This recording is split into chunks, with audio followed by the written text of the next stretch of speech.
creative community professional user group co-manager, along with my partner in crime to the left or right, I don't know, depending on which side he is. Daniel, say hi. Hi, everybody.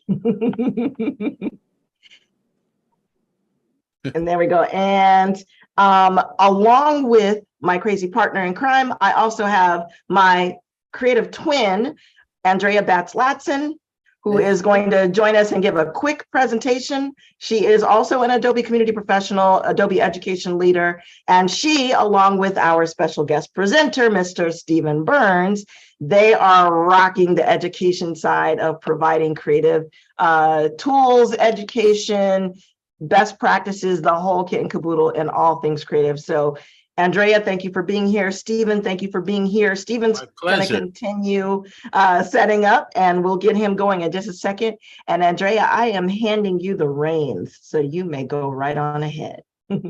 Oh, man. All right. Are you good? I think I am. We'll see if it shares, and we'll see in a moment. Do you guys see my screen? Yes. Awesome. Okay. Anissa, do you want to... it's 15 minutes I have on my timer. Do you want me to do a timer or you want to do a timer? I've got a timer. I'm good to go. Sweet. Okay. And I don't have to worry about it. Okay. Okay. All right. All right. So another thing, well, hello, everybody. Thank you for coming. I'm happy that you guys made it. I know that there was some difficulties. So here we are, and here I am. I am a Adobe Express ambassador as well. I think Stephen is too, right? Yep. Stephen? Okay. And so one of the things that we do is we just go around and we talk about Express. But one of the things I like to do, because in this case, Stephen is the the man of the show, and I am the opening act. So opening act means I get to perform, and I get 15 minutes to show you guys Express. But I love to do things interactively. So that means that you're going to tell me a topic, and we're just going to go. That's how this is going to work. So I need a topic to create something of. What do we want to create? Either a poster or a flyer, an Instagram post, Instagram story, a book cover. Tell me what we're going to do, and I'm going to do it. An album cover, it doesn't even matter. And then you tell me the topic, and we're going to do it. Because then what happens is this becomes your project, not just my project. See what I'm saying? So I'm not talking at you, I'm talking with you, and we're a family. And that's just how families do. So we're about to cook dinner. That's what we're going to do. Tell me a topic. What we're going to do. Somebody. First person throws it out. That's what I'm going to create. Bozo the clown. Bozo the clown. Okay. If I can find Bozo, we'll do it. So we're going to do something about a clown. And is it Candy. What is it? Candy wrapper. Candy wrapper. And Diane has thrown in candy cane promo. So maybe Bozo's doing some kind of candy cane promo. Okay. I like this. Okay. So Bozo, candy cane promo. And is it okay? Promo. Bozo will get shot in my neighborhood. What? Can it be used with a composited image? Sure. Whatever you want. So what image? No, I'm just saying, can it be a composited flyer or whatever you're making? It can be. I'm making what you tell me to make. So here we go. What does a composited bozo look like? I don't know, but we're gonna find out. That's kind of what's gonna happen. All right, so I'm just gonna let's see. We can do an Instagram story, so I can post it later. You guys can post it later, or we can do. Let's do a story. This is gonna be like an AI interactive experience. Yeah, you guys are the AI though. See what I'm saying? See. That's how that works. All right. So I'm opening Adobe Express. If you don't know it, you should know it. It's super easy. If you can click, you can create in this program, which is kind of awesome. Main thing I hear from people are like, I'm a real designer, because it used to be me. I'm a real designer. Why would I use this? But think about it. You can still work on a blank canvas. It does have templates. It does help you out and things like that. But I always start from a blank canvas. So you're still a designer. You just have everything at your fingertips, which I really, really love. So I'm here. It looks like nothing's here, but if I click, you'll start to see that options come here. So this is my, my canvas, and I'm going to choose a color. So I'm just going to choose any random color right now, just because I don't know what colors we're going to do yet. Now we said clown. I doubt we're going to have Bozo, but we're going to, listen, we're gonna see. So over here is where I can choose like photos, shapes, design assets. First, I'll start with photos, and I'm gonna type bozo, and then we'll see. Bozo the clown. Bozo the clowno. Bozo clown. All right, let's see. So we got a red nose, so we might be able to make a bozo. So let's just see how this goes. All right, so we got a nose. We got a scary clown. You guys would choose something that I'm afraid of, but that's okay. You know what? We're gonna do this. I'm not worried. I don't know if Bozo is scary. I don't even know him. Is he scary or is he funny? Oh, he's definitely scary. Ooh. He's not scary. Why do I trust Steven? He's clown. Okay, I put a link in the chat and you can grab it if you want. That has a Bozo the Clown, a decent, non-scary image. A decent, non-scary image. Okay, hang on. One in the upper left corner is pretty close to actual bozo. This? Yeah. This one? This one? Yeah. Yep. Okay. All right, sweet. Let's do that one. Listen. All right, so I'm going to keep that though, because I don't know what I want to do with it. All right, so I'm gonna make him just a little bit longer. And that's not Bozo. He knows. Stephen Burns. I'm gonna call you by your government name. All right, so I'm gonna click on this, and then we're gonna take the background, and it's super easy, just like it is in Photoshop. You just click a button, and AI will take over, and it will remove that background. Boom, there he is. Now it doesn't do a clean job, as you guys can see. There's white, so you do have the options. I'm on a mouse right now, so I'm not working on the tablet. But if I was, I would go through and try to clean those areas up. So that I can get rid of the white. Now, if I want to give him a haircut, I could, I could just do this and, just get rid of the white. And then, it does its thing. But to me, that's not looking healthy. You know what I mean? But I just want to show you that you can go through and attempt to, like I said, I'm on a mouse, so don't judge me, but then we mess up the shape or whatever. So, Yeah. All right. So at least it took it down some. All right, so I'm gonna I can also restore it. I can, all that fun stuff and take away. So I got Mr. Clown. We don't have a bottom for him. So sometimes I try to make a bottom out of something else. Yeah, just use a duck. A duck. Oh my gosh. Heck yeah. I thought this is not Photoshop. This is Adobe Express. Yes. Oh, I thought it was Photoshop. No, So Photoshop is coming up after this. yeah. Oh, okay. Yeah. Thank you. Yeah, listen, remember I told you I am the opener, the one that you guys like throw tomatoes and stuff at. Okay, thank you. You're welcome. Thank you. All right, so now I want to change that order because we can't see our clown, so I'm gonna go ahead and I can go over here to the layers, put the duck underneath, and now I gotta see how I can at least make this duck a part of the bottom part of this body. Listen, I love challenges. I did not know I was gonna make a duck clown, but let's just see. So if it walks like a duck and clucks like a duck, it's a clown. It's Donald Trump. What? Oh my gosh. Listen, maybe, Steven. Only come over. That works. I'm gonna try to get the proportion of this as close as possible. And just be aware you're at 6:51. What does that mean? I don't know Your how much time time. that is. Your time. No, 6 minutes and 51. 6 minutes and 51 Oh, seconds. 6 minutes. Okay, gotcha. I think time. Time was 6 people. Okay. All right. So I'm gonna, you know what? That was her age. All right. This is probably okay. So let's see. Move it up a little bit. And let's hit that crop. Yeah. All right. So now I will crop him down. Mr. Ducky said Ducky. All right. And then I'm gonna click over here to crop a shape. And where We have to do our Zoom. Oh, all of this is in the way. Hang on. A participant has closed captioning. Yeah, okay. Let me move this over here. You guys can't see that anyway, I don't think. Okay. So let's see if I can get to my crop. I can get to the bottom of the crop, but I cannot get to the top of the crop. So I got to do this smart. Hang on. I know. Oh, crop. All right. This is the area.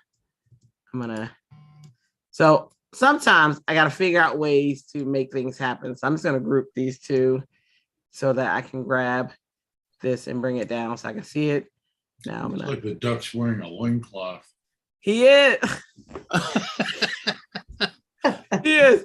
He is. Mm-hmm. All right, now I can ungroup it. Let me go back to just the duck and crop him. Boom. Okay.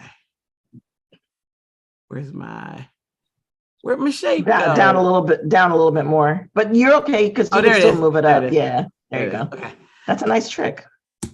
Yeah. Yeah. I think on. Oh, was it down lower? Yeah, you can move it back up though. Okay.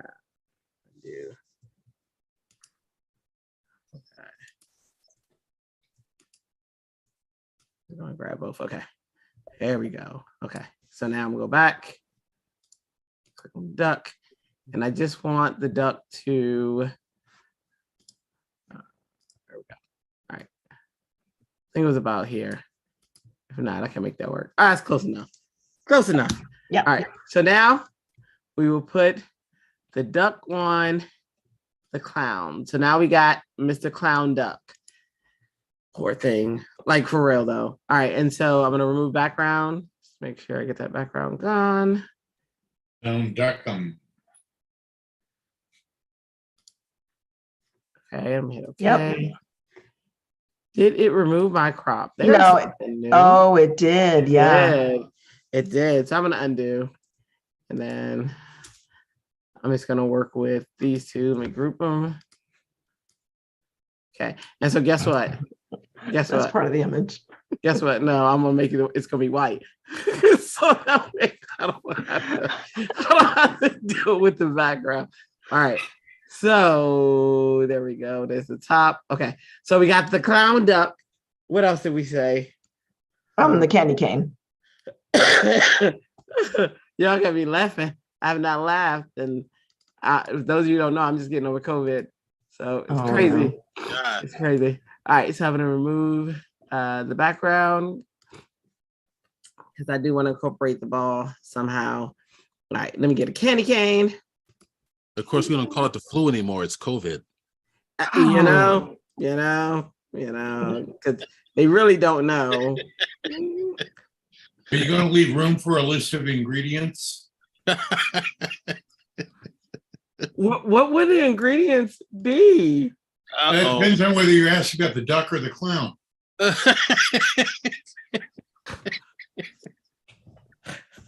I love you.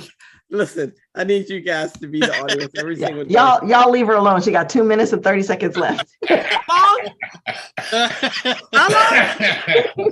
How long did you say? 2 minutes and 30 seconds. Oh Lord. Okay, candy cane. All right, let's see. So we got. Look, I forgot what we were supposed to be making. What is it with the candy cane? Candy cane promo. So the Bozo the Clown is promoting the candy cane. Okay, got it. All right. Text. And then with text, we got options in here. I'm just gonna grab something, or we can just use the type tool and just type as you normally would. So Season's greetings from the White House. A cooked goose. And misspelled greetings. Oh gosh. How do you misspell it? Let's see. There you go. Yeah. Yeah. From Two E's. Or grating. he said misspell it. Oh, you said misspell it. Gotcha. Yeah. Okay. He said misspell it. From the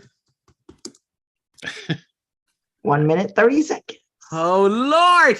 Okay. And then we can change the font to be something, I don't know. Let's just go with that. Make it an action movie film. Dun, dun, dun, dun, dun, dun, dun, dun, dun. And then if you want a shadow, we can put a shadow behind it. I said we should put an egg underneath. An egg? Because The red ball is like use that. that ball thing. Yeah. Yeah. and make it white. I mean, gray. And put it where? Make it plaid. Yes, Like, did the ball hatch? I mean, did he hatch an egg, a ball? Right. I don't know. was Okay. Oh my gosh. Look at white A soccer duck. outline. Huh? Soccer duck. Soccer duck. All right, so season's greetings from the White House. And then we gotta incorporate this ball though. Okay, hang on. All right, so season's greeting from the White House. Then this ball. Yeah, that's good. That works That works. because you're at 18 seconds. Candy cane. 18 seconds. Candy cane. 15 seconds. Christmas. 7, 6, 5. Okay, there you go. That's it. What? Just listen. When people ask me, I'm gonna say this is why I had y'all do it. This is y'all's. This would never see the light of day in my portfolio, but a lot of fun. Man. Yes. This is too much fun. That was fun. And just for everybody's clarification, Adobe Express is a fun tool, but it actually is a serious tool too. I actually use it for our day-to-day social media posts, regular professional looking social media posts. It saves a lot of time. I know there's a lot of Photoshop users here, but this is something that you can produce very quickly and actually send out to social media platforms and even use a content calendar scheduler that's built in. So that's pretty cool. Drea, we appreciate you. Andrea, thank you so much for kicking off the show. Everybody, Make sure you put that in an artificial intelligence portfolio. Yeah, we want to see what the AI thinks of that. It needs some work. It needs some work, but yes. Idle at McDonald's. And there's Steven. Thank you so much, everybody. Thank you, Andrea. All right. And so now we're going to go ahead and turn it right on over to Mr. Steven Burns. Steven, you should be able to share your screen and devices. All right. And I'm going to preface, I want to start off by asking, Steven, do you prefer people to ask questions in the moment, or do you want them to hold? In the moment. Okay. And if we see any questions or comments in the chat, we'll forward them or state them aloud for you too as well. Okay, that sounds great. Show is yours. Well, thank you. Welcome everybody. It's great to see everybody. I'm the president of the Photoshop users group, and we have actually I put the links in the chat box for the Photoshop users group on Facebook page. We've got quite a bit of members. I think David knows how many members. He can put that in there so everybody can see it. But I'm a instructor. I'm a digital artist, an author, a fine artist, and I figured, well, I'm gonna do something different today. And I want to start off with just to kind of let you know some of the tools that I'm using. In fact, what I'm going to do is I'm going to bring up the page. I am using on a regular basis a tablet. All right, so I'm using drawing and painting techniques, even when I'm doing compositing. So I'm working from the spirit of a fine art painter. So Wacom is one product. You guys are probably well familiar with Wacom. I'm just going to show you this real quick. And another product is SenseLab. I use both. All right. So the products for Wacom, I use their Cintiq, which is basically the monitor, but I also use their pads, much more affordable. But I also use another company called SenseLab. Now, SenseLab's products are outstanding. I'm actually hooked on it. So I'm gonna go to the products page here, and I'm using the medium bundle. So what's really nice about the SenseLab is that it's much more responsive, much more accurate.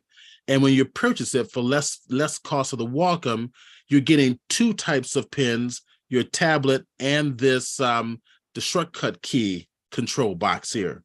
So as I'm drawing and painting, I'm going to be referencing this stylus that I'm using. All right, let's go have fun. As Anissa had mentioned, ask me questions anytime. Now, before I get started, Anissa, how many minutes do I have? So this one is, I think we're going till 8:30. We're going to So, 8:30. yeah. All right. So we have about hour and a half. So Mhm. approximately. Okay, great. All right. So the question is, what am I going to do today? I don't know. I'm going to just create. And you guys can interact if you like. So I decided to take a bunch of imagery. We're going to throw them together. We're going to create something kind of fun. So I like to take trips out to some of the faraway places here in the San Diego area. One of them is Salton Sea.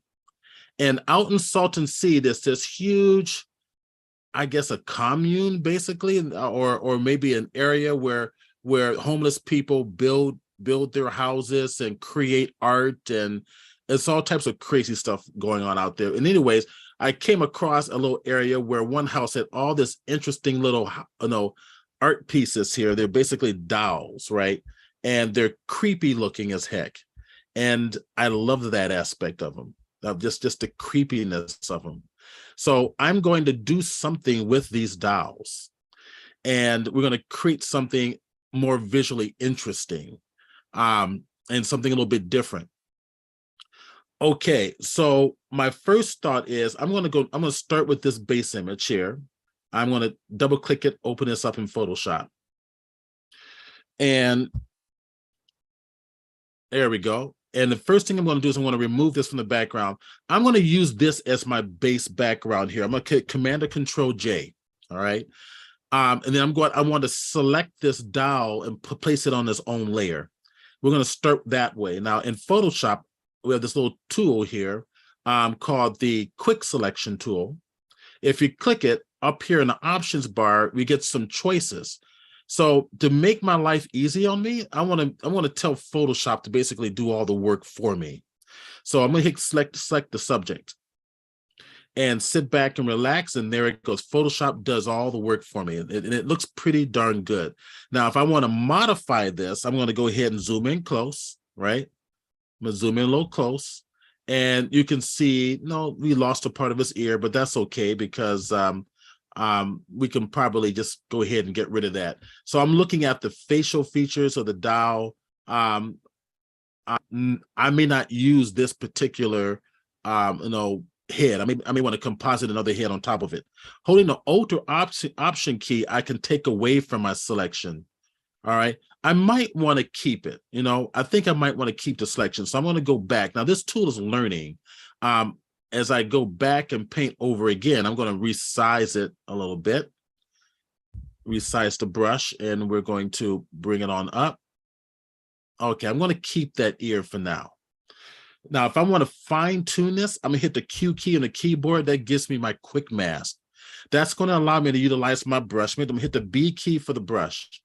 And for my brush, I like to use my pressure sensitivity. So I'm going to turn off the shape. I'm going to turn on the transfer, make sure that pen pressure is set for both your opacity and your flow.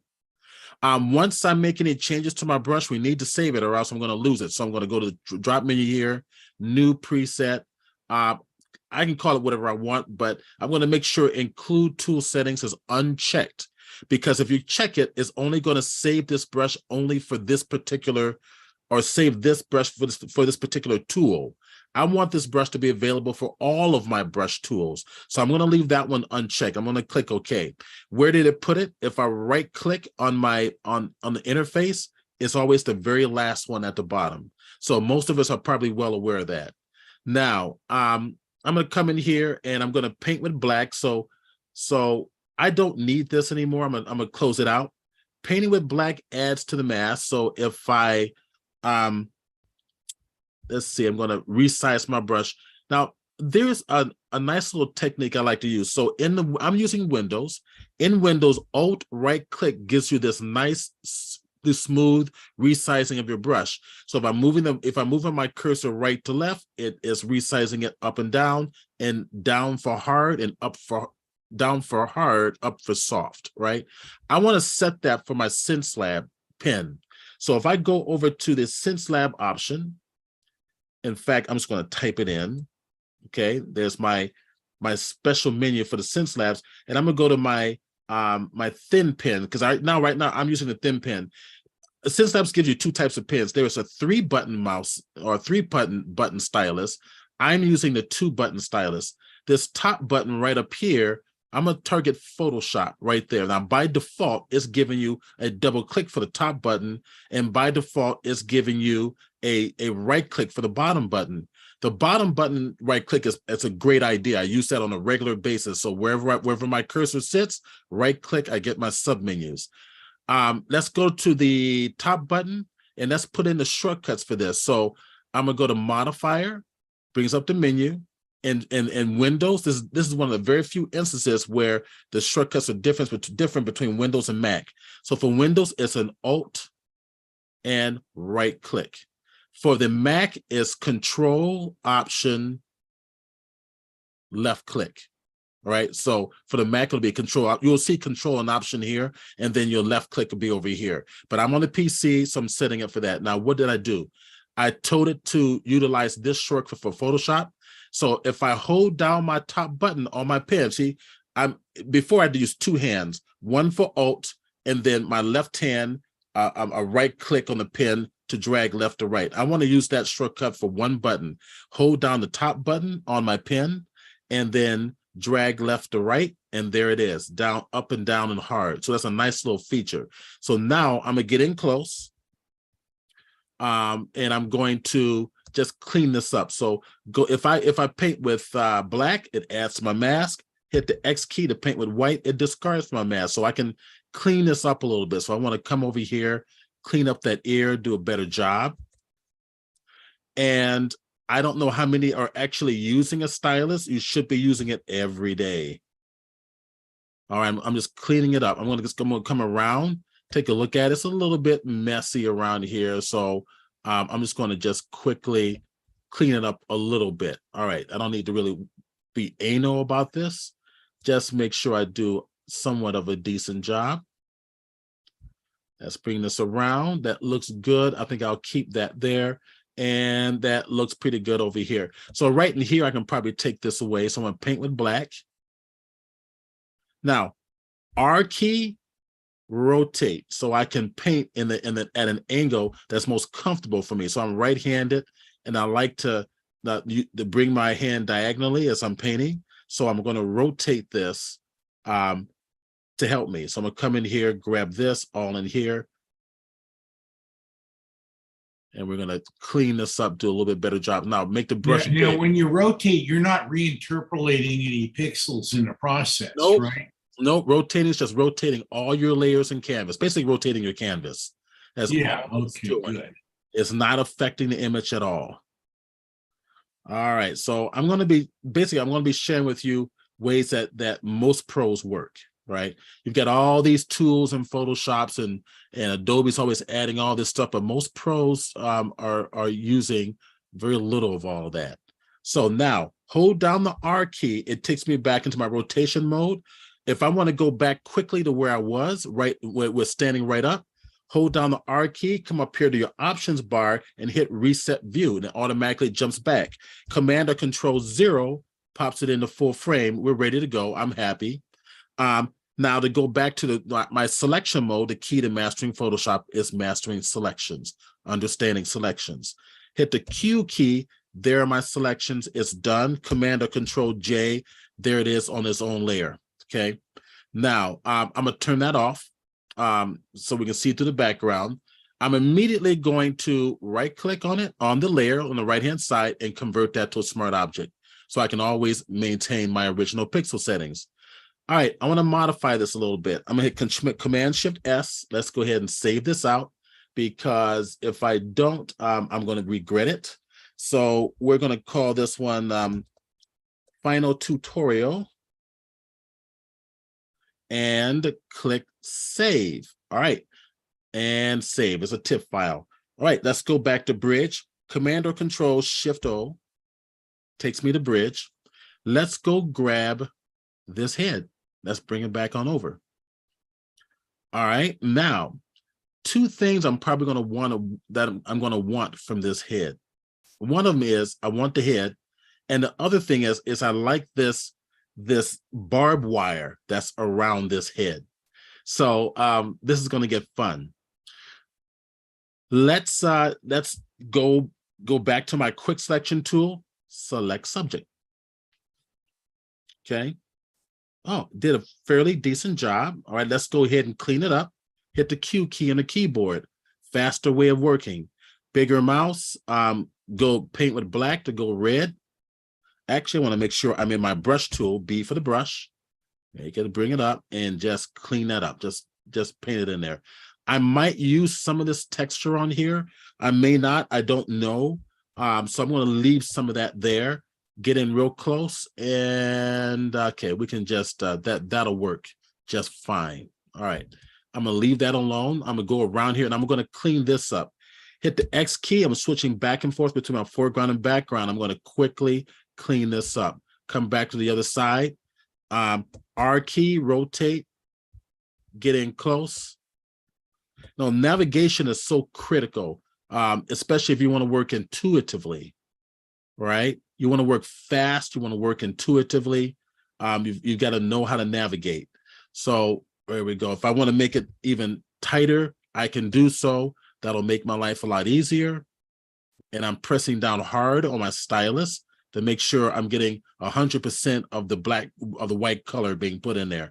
Now I'm gonna make the box bigger, make it larger, and I'm gonna start working faster here. So come over to here, get to the edges, just get to the edges. Stay to the borders, just deal with the border, okay? And then bigger brush, wipe it clean. All we're doing is masking. We're not going to waste time with this. All right, I'm going to grab the rest of this here. R key, rotate it this way a little bit. I'm going to get that little piece coming off the edge. Space bar gives me the hand to move around, right? I'm thinking like a painter. I'm thinking like an artist. Do I know what I want as an end result? Nope, I don't. So I'm just going to kind of listen to my heart, listen to what the image tells me.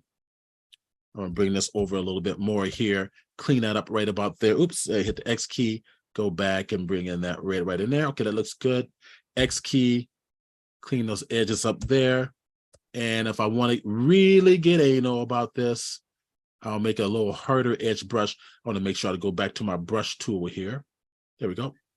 Stephen, Karen is asking in the chat, are the shortcut keys like Q and R, are they for Windows only, or do you have shortcuts that you use on the Mac as well? Okay, the shortcut I talked about earlier about the resizing of the brush is one of the very few shortcuts that are different.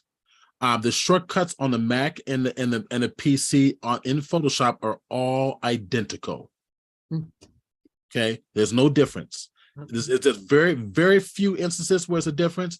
That's one of them, but they're all the same on both Mac and PC. Command is control, Alt is option. That's all you need to do is remember that. R key, reset the view, Command 0. All right, I think we're pretty much done. So let's go ahead and go to the Q key and place this onto a layer. You know what? I might want to keep some of this clothing down here. I may or may not, I'm not sure. So I'll just go back to my selection tool, make it a little smaller, and just tell it to also select that little piece right down there. Okay. Now, Command or Control J, we're placing it onto its own layer. I'm going to pull this to the side. Oh, I don't want to do that. Maybe go do it this way. Hit the V key for the move tool. Drag this on top of the other tab up here and place it right there. Okay, so there's my head. So we're going to replace these heads here. All right, so this is where we're going to start to get fun. Now, do I need this other one anymore? Nope. So we get rid of it. We're going to conserve on memory. Command S, I'm going to save it now so I don't lose anything. And let's go ahead and have some fun. Let's take the head and let's resize it. I need more real estate here. My canvas is a little bit too tight. So I want to expand the borders of my canvas. So C key for crop, pull it on up, give me a little more space. And I will go, let me take a look at the bottom here too. I'll pull a little more to the side like so, just to get a little more real estate there. And then hit enter on the keyboard. All right, so let's go to our head. I'm going to take the head, I'm going to right click, and I'm going to go convert to smart object. I want to maintain the original pixels. Hit the V key on my keyboard, allows me to move things around. I'm going to enlarge that head a little bit because I'm going to replace the one that's there. I want something different, something unique. Command or Control T for free transform. I'm going to just let it keep its proportions for now and make it about so big. And I'm going to play. I mean, there's no rules. I mean, this is going to be art here. Now, I want to rotate from the neck. So the neck I'm going to take right about there. And I want to rotate from the neck. I might bring it out a little bit more. So hold the Option key and drag it a little bit. Maybe shift an Option and do something like that. Make it a little different. All right. Now I want to rotate from the neck, from the neck. Option or Alt, if you're on a Mac or PC, and tap and click right there at the neck. Now, when I bring the mouse over, it will rotate at that neck area. So I want the head to be tilted a little bit, like so. All right, so I'm gonna do something like this. Okay. All right, now hit Enter on the keyboard. We're ready to go. So now, let's do a little bit of masking. On the back, I got a little bit of his head showing through in the background. I want to get rid of that one. So I'm going to target the layer underneath it. Let's give it a layer mask. So click the third icon from the left of your layers panel. And we're going to paint with black to conceal it, right? Hit the B key on my keyboard, get my mouse. I'm resizing it very quickly because that shortcut is on my pen. And I'm just going to take it away. And that's probably all I need to do. Now, what we're going to do is it's going to get fun, right? C key once again for crop, right? I need more real estate, pull it on up, okay? Don't be shy to expand your borders, your canvas, and we're gonna do something different here. Hit Enter on the keyboard, and there it is. Command S to save it, and I'm gonna start strategizing here. So we're gonna talk about this piece. Hit the F key to go to full frame mode, hit Command 0 to pop it in full view. And we're going to talk about it a little bit. So now where can I go with this? Basically, I don't know where I can go. I'm going to kind of play around and understanding that I've got my water here. I've got some a good insight of tools in Photoshop that they don't hinder me artistically or creatively. I can say what I want with it. And I can make this do what I want, right? So I want to go beyond compositing in Photoshop. I want to go to something much more creative, okay? All right, so my thought process is this. And a little bit, what's coming to mind is almost this AI concept that we're all dealing with right now. What I love about AI is that it will do things in a way that maybe you as an artist never thought about. So it's great for giving you ideas as to what to do. And then you can take those ideas and make your own thing out of it. All right, so here we go. I'm liking this little metal piece up in here. So I'm going to go, and how about if I grab another tool? There's a tool in here that will select stuff for you. It's called Object Selection Tool. I don't always like it because it's a little bit slow. Adobe gives you tools that they're basically trying to cater to more the newbies. And oftentimes they work a little slow. So I'll go to the faster route by staying in the quick selection tool mode, get in close real quick. And I'm going to do an initial selection, right? So get an initial selection going right in here. I'm going to select this little area. I want this to be in its own layer. Now it's not doing a fantastic job, but I don't care, right? You just want to get something down. This tool is learning, right? It's learning. So space bar, bring it on over. And let's kind of pull things out of the way here. And I can double click this just to get this out of my way visually. And it's spilling out a little bit, and that's okay. All right. Now, hold the Alt Option key. This pulls it away. So this tool is using almost artificial intelligence, trying to guess what you're trying to select and what you're trying to discard. So if I bring it on over, I can just let it do a quick little job before I go to quick mask, right? Let it do the best that it can before it goes to quick mask. Alt, pull this out of the way. Let's go ahead and get these, go ahead and get a little bit of that. Okay, so that's good enough, right? Hit Q key for quick mask. Now I can come in here and clean it up a little bit better. Get in close. Now, if it's hard to see in quick mask, what it is that you're trying to do. I'm gonna hit the B key on the keyboard, right? Command or Control D to deselect. Go ahead and select this out of the way. I'm going to start. If it's hard to see through that red so that you can determine what's the background, what it is you should be selecting and not selecting, you can hit the Q key in the keyboard and go back and forth, right? Or if you double click right down here in the bottom left-hand corner of your tools bar, double clicking on it brings up this masking option. By default, it's 50%. You can bring it down to something like 30% opacity. See, now you can see the background a little bit better. So now I can work a lot faster. So getting close in here, paint with white to discard from the mask, clean that up a little better. Okay, across and coming out. So quick mask is critical in terms of compositing. Come back over to here, X key, go to black, clean up that edge. And I think this is good to go. All right, I think we're good to go here because this is in the a transparent area anyway. So all done.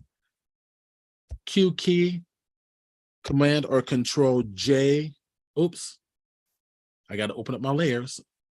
I'm in the wrong layer. Now, say for example, you don't want to deal with switching layers all the time, right, guys? So it's like you have to be in the right layer to get it on there. I think it's how we usually mostly taught. You don't have to be in the right layer. Control C is copy, right? Add the shift tool to it. Control Shift C means copy anything you see visibly, period. No matter what layer you're in.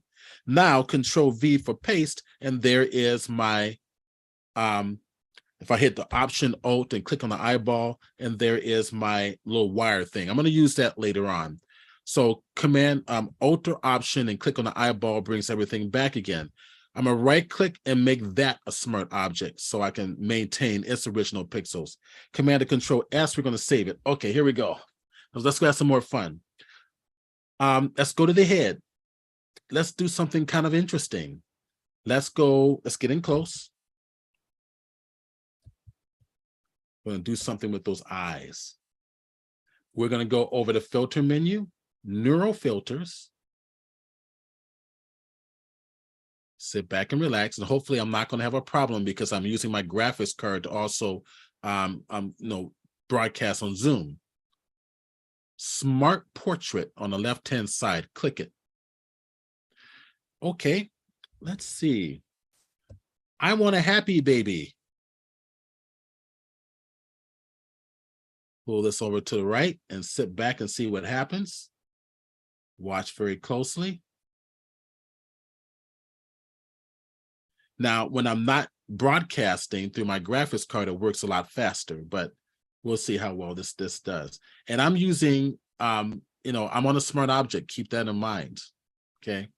So we sit back and relax, let it go through, and then let's see what happens to that smile. Oh, there we go. That's what I'm talking about. Way better than the clown. So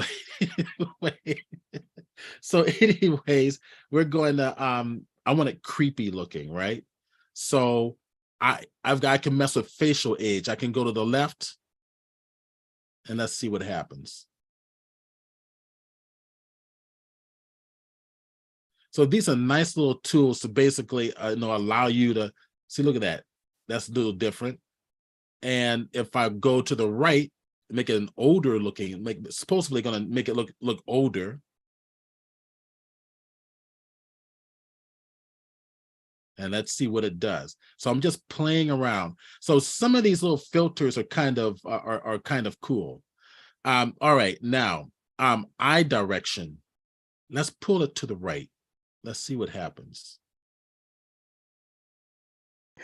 And Stephen, while it's loading, Diane asks, is there anything that cleans edges better than the pen tool? Select subject and quick select have rough edges. Okay, anything that cleans up edges better than the pen tool.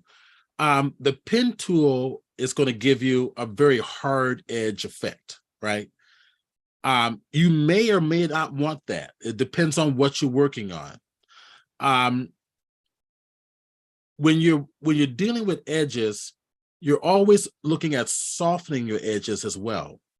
So whatever mask that you're going to apply to knock out your background or knock out any areas that you want to isolate your subject on, you want to give that mask a slight Gaussian blur so that you get a little cleaner edge, right? There's no substitute for getting in there with your brush and working it, right? There's no tool there's no one button in Photoshop that's going to click it, and Adobe's trying really hard. One button, one click, and it's going to do a great job for you overall, but you have to get in those edges and close and observe them and see how well it did actually select. All right, so far it's put in some eyes for us, which I thought that was very cool. All right, so we're gonna take this further.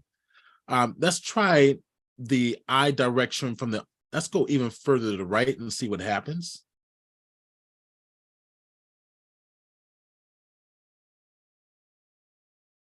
So at this point, I'm just gonna play. Cool. So the eyebrows get more intense. I'm kind of loving that creepiness. Let's go in the other direction just to see what happens. All the way to the far left. And thank you, Anissa, for keeping an eye on the questions. You got it. All right. So I'm liking the eye direction from the other side, so I'm going to bring it back over to the far right. There we go. I like it. I like the eyes a little bit open. I'm going to need to go in and manipulate the eyes a little bit more so that it's a lot more accurate. We got facial expressions in here. Now, I saw a painter friend of mine who actually did a digital painting and actually used the neural filters. And I thought it was actually very, very cool. We got a surprise look. If we go to the right, let's see what happens. See, our dial never had eyes in it before. Now it does. And Karen was asking, are those included with Photoshop? The latest versions do include it, yes. Yes, absolutely. And that's under the filter menu, neural filters is where it's located. So if you open up Photoshop now on your system, you'll see it. Okay, we got global. So I got the head direction. Now I might explore this a little bit more. You know, I'm not going to explore it too much more as I want to get on and start creating something. Head direction, if we go to the right, let's kind of pull it on over and see what happens.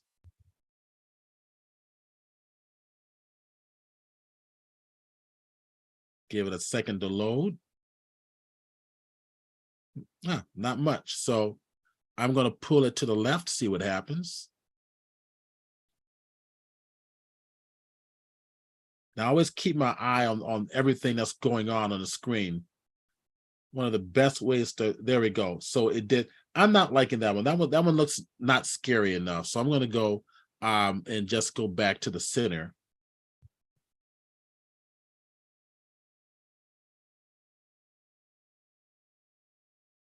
All right, so light direction. Now this is kind of cool. I'm going to pull this over to the left. Let's see what happens. Because I'm looking at the initial lighting that I have on here to begin with. All right, I'm liking that. I like the way the lighting's being dispersed across there. Let's see what other options we've got here. Okay, retain unique details. I'm not going to bother with that. Mask feathering, I'm not going to bother with it. David is looking for vampire fangs, just so you know.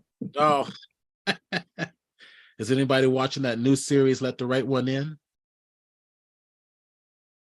Sounds creepy to me. Yeah.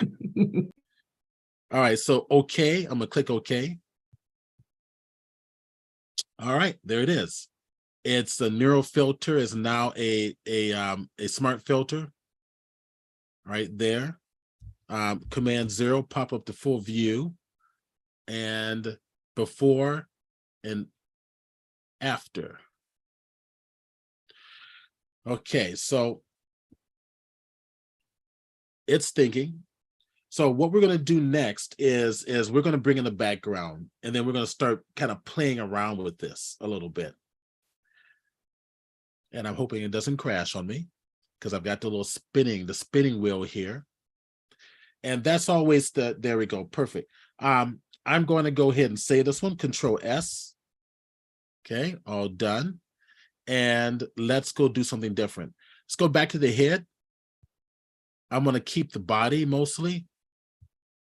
I'm going to hit the V key for the move tool. Let's move that right about there, something like this. Give this a layer mask, and let's go hit the B key for the brush. Get a nice soft edge brush. And let's go ahead and start pulling some of this away. Let's see what I can get away with here.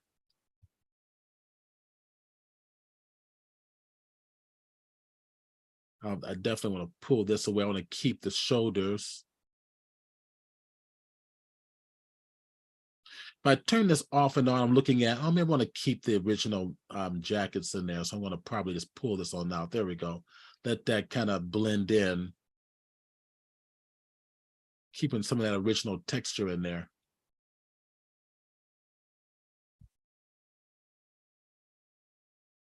Let's bring in the background, Command S.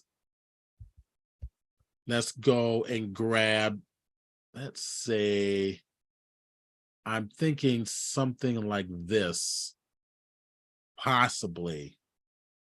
And I most definitely, let's go up and take a look. And Stephen, I don't know if you're interested, but I do have a CC library that has some interesting objects, shapes, textures, and things if you wanted to jump in on it. Yeah, okay, we'll see. Okay. See what happens. So if I take this and drag it from Bridge, it'll automatically create a smart object. Okay. I'm going to take the layer. I want to go underneath this. I'm going to kind of start creating some type of a background. So we're going to do a portrait of this guy. So drag it down, pull it down to the bottom. Let's get beneath it there. Let's rotate this one. Command T. Hold the Shift key.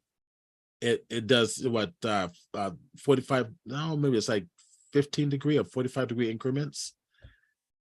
All right. Let's go ahead and enlarge this a little bit.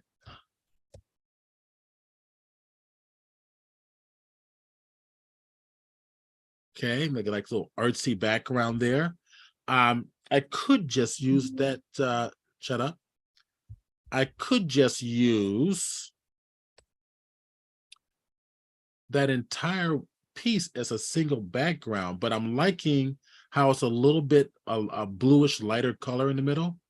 So I will duplicate that layer, Command J, edit, and go to my transform and just flip it, right? So I'm going to just flip it horizontal and utilize this one right on the other side. Give it a layer mask. Hit the B key for my brush, very soft edge, and just start, blending things together. Okay. There we go. All right, so I'm going to target these two here, and I'm going to hit Command or Control G and group them together. That's going to be my background. I'm going to double click it, call it the background to keep organized. Now we're going to do something to the background because the background's competing for attention with the subject. It's too busy. All right, so I think what I will do is I could do is this. If I select both of these, right click and make it a smart object. So now they're both in one smart object layer. Filter menu, blur, Gaussian blur. Let's go to my blur, not blur gallery, but Gaussian blur there. And let's soften it up a little bit, right? Let's soften it up. Let's see what it does visually here. And we'll move in a little closer. Okay.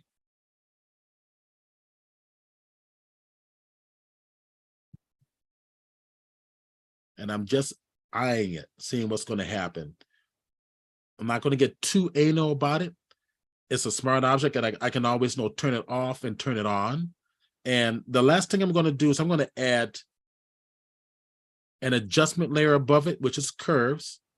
And I'm not going to make any adjustments to the curves. I could, you know what? Why don't I do that? Let's actually do it. Let's go over here and take the highlights. Let's bring them down a little bit. There we go.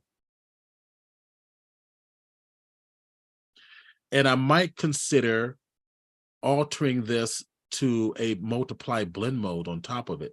So drop it, go to multiply. If I do that, it's going to make it really dark, but let's see if I bring down the opacity and see what I get. Yeah, that's doing something kind of nice. So our little lady is kind of standing out there. All right, now let's go have some fun. Let's go get some texture. Control S. Let's go ahead and save it. I have not forgotten about that band, so I'm going to target all of these up here for the body, for her person. So I targeted the first. I clicked the first layer, Shift key, last layer, Command and Control G for group. Double click that group, and that's going to be, I'll just call it character. I'll call it Dow. Command S, save it. I'm always saving. All right, let's do something kind of different. Let's go get some texture. So, and I might want to do something to those eyes too. So I've got my texture here, and I want to start playing with the lighting as well. So I want to bring this over here just for now. That's going to bring the texture on top. Hit Enter on the keyboard. It automatically made it a smart object, so I'm going to turn it off just temporarily. Command and Control S once again. That's getting close. Let's go to the Dow layer. Let's add a new layer right above it. And let's, I'm thinking I'm going to add some richness to kind of get the eyes to pop out a little bit. So right around the iris, I'm going to bring it on down. I'm going to get a different brush. Right click. And I think what I'm going to do is grab that brush. So I'm going to show you what the brush looks like, okay? If I come over here, fourth icon from the left on the top,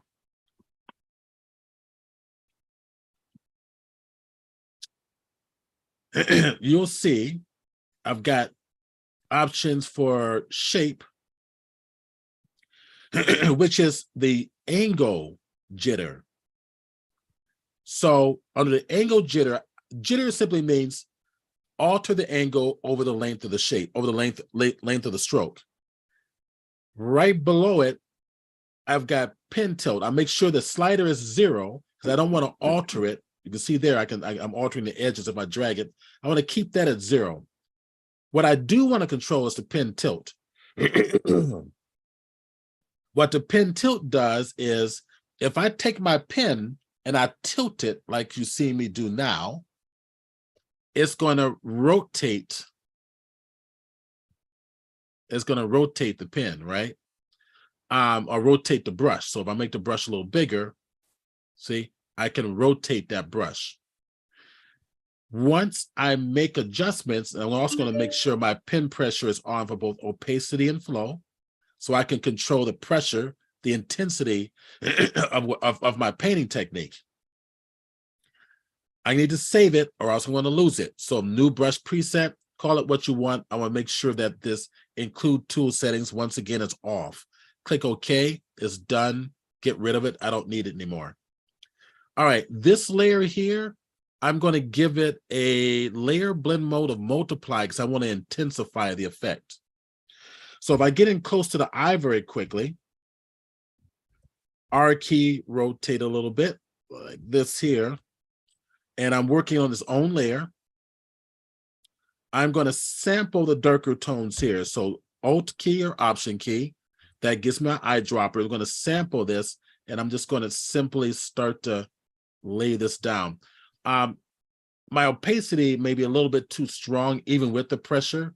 So I'm going to bring it down a little bit so I can control because I've got the blend mode in here. I'm going to just gently start to bring this on out. See, I'm rotating the pen as I'm moving across, matching the long side of the brush, matching the long side of the eye. So I'll pull this on out here.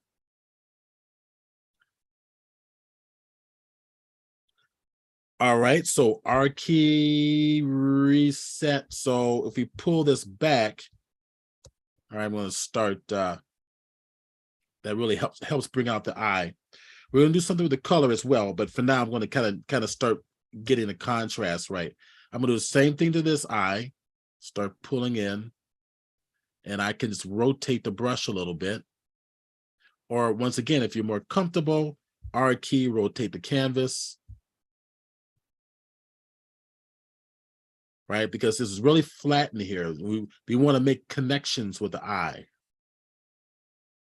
And I've got some little shading detail in here that I'm going to need to address as well. So now I'm going to start working like a painter. Right in here, you're gonna bring out those shadows. Now, what I like to do is sample the darker tone that's already there. So Alt, if I click this and start to paint with that same tone, it's gonna maintain a shadow details for those areas.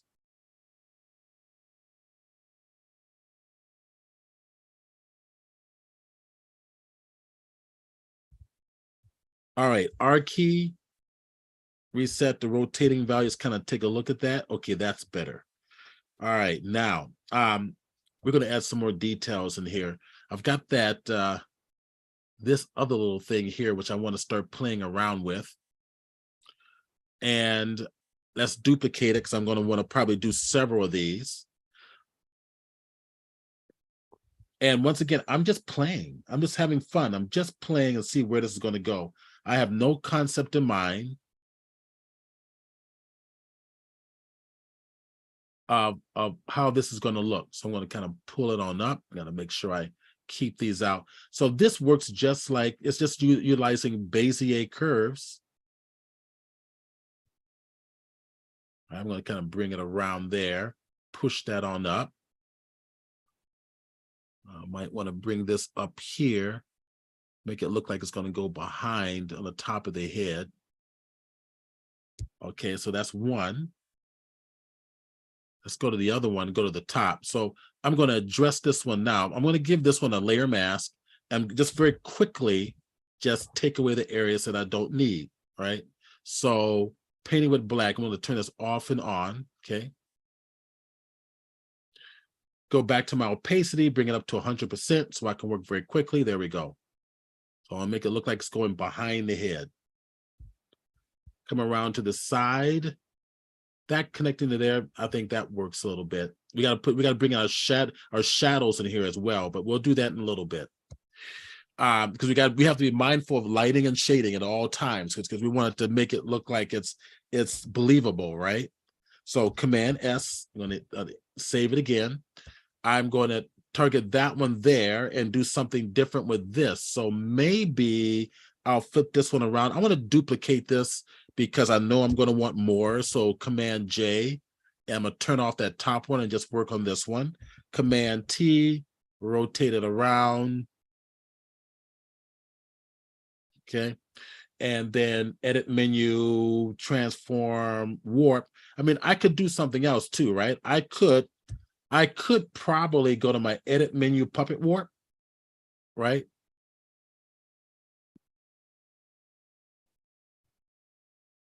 I can do something like that. That adds some little funky little effects there. Not enthused. I'll just go ahead and use the warp for now. I can go back to puppet warp later. Okay, let's go stretch that. And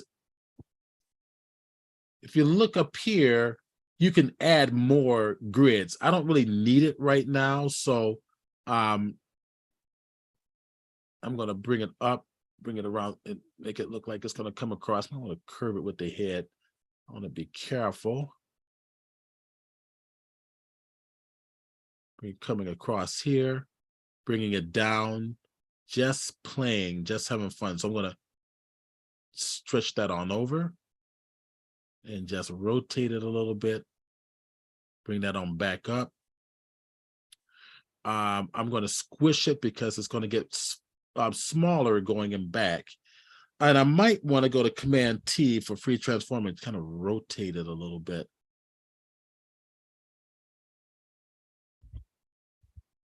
What's nice is that the smart objects maintain all your detail. So edit menu, transform, go back to my, not perspective.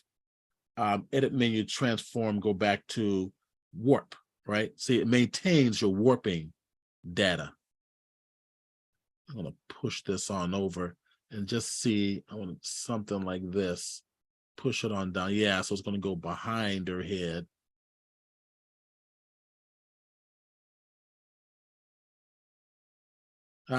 Here, escape. I'm not liking it, not feeling it. So I'm gonna go the other way. So I'm gonna come over here, go back to my edit menu, go to my trans. If you're not feeling it, just hit escape. As simple as that, right? So let's rotate it a little bit. Let's go back over here to Command T, Control T, rotate a little bit, go that way. Maybe we'll go like this. We'll do something like that where it crosses over or something like that. I don't know. I'm just playing. So transform, warp once again, and just kind of warp it up. Okay. I'll pull it out using my handlebars there to make some extreme movements. Right, getting close.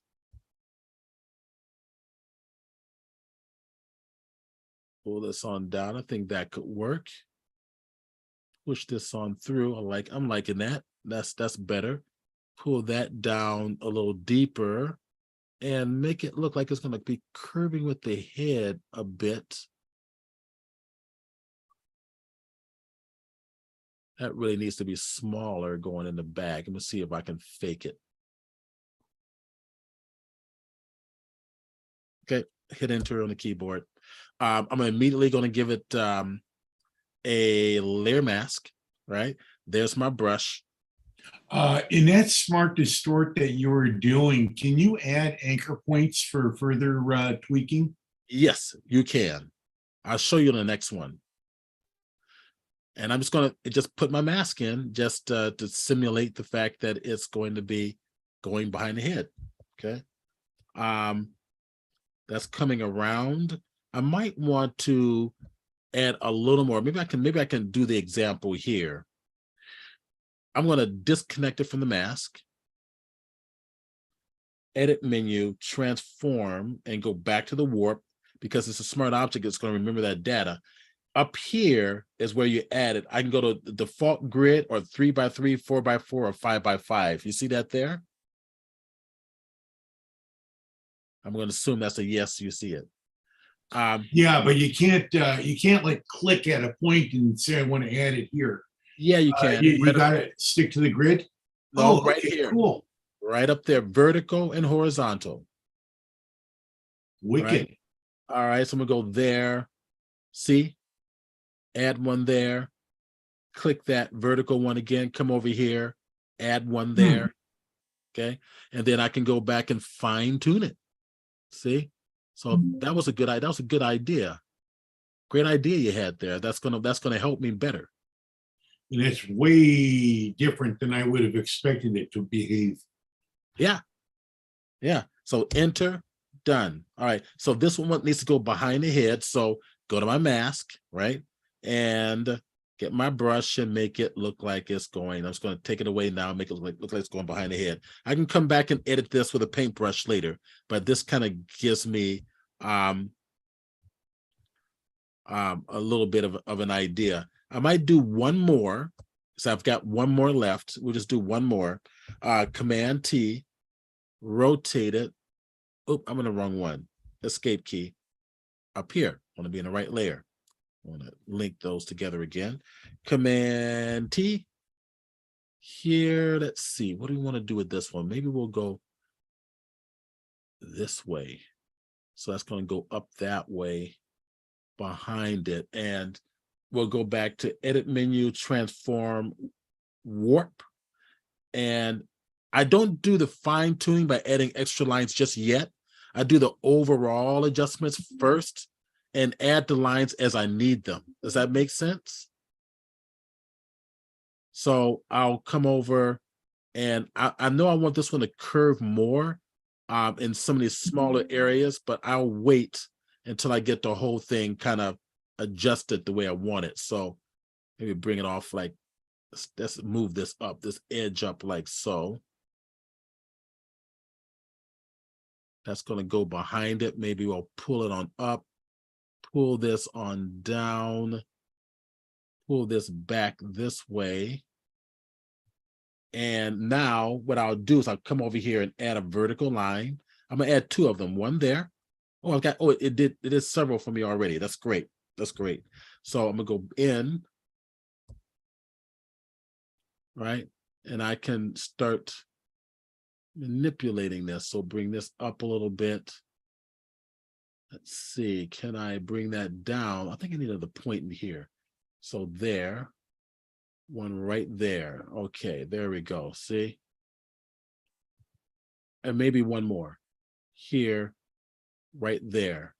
And oops, I want to just push that up. Yeah, just now it's going to get really anal. That's okay. That's working. I think that's working. So here, push it in like this. Okay, we'll stick with this. Enter key. Give it a mask, immediately take it away, right? Make it look like it's going behind these other objects. Okay. Let's see how, turn this on and off and see how that's looking. Do I want that to go behind these others? Let's see, maybe I want this to go behind those other 2. Okay, get in close, hit the X key to go to white, and just include that to there.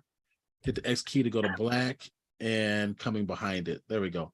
Okay, we're going to go back and edit the shading a little bit later, but for now, that's good enough for government work. Okay, so now I want to add a little more texture on here. Let's add some shading. Maybe, no, I better not do that. I want to actually add all the mercies together, but I'm thinking maybe I better not do that at this point. Or maybe I should. All right, I'm gonna take a chance. So I'm gonna go over here and select all of these. You know what? I don't need to do that, do I? I can go over here, watch. Command click on the layer gives me a selection. Shift command gives me another selection of the second one, and shift command gives me a selection of that one. All right, so I've got them. I don't have to merge them together. Make a new layer. Fill this new layer with black. All right, so maybe we'll go and hit the D key to make your foreground color default. Alt Option backspace fills it with black. So at this point, this will go Command D to deselect, place this underneath all of your wires, all right? And then go to that shading, edit menu, transform, warp, and start bringing it out. All right, because what we're going to do is that's the shadowing. So I'm going to filter, blur, Gaussian blur, soften those edges. There we go. That's good enough. Okay. And then bring down the opacity. Okay, that works. We've got another band, another one right here across her forehead. That's not on this own layer. So what I'm going to need to do, I'm going to turn this off and on. That's the eyebrows. This right here is the eye detail that I put in. I can make a new layer and call it face shadows. just so that cool, that should work. Cool. All right, now we're gonna paint the shadows in. So R key, rotate a little bit.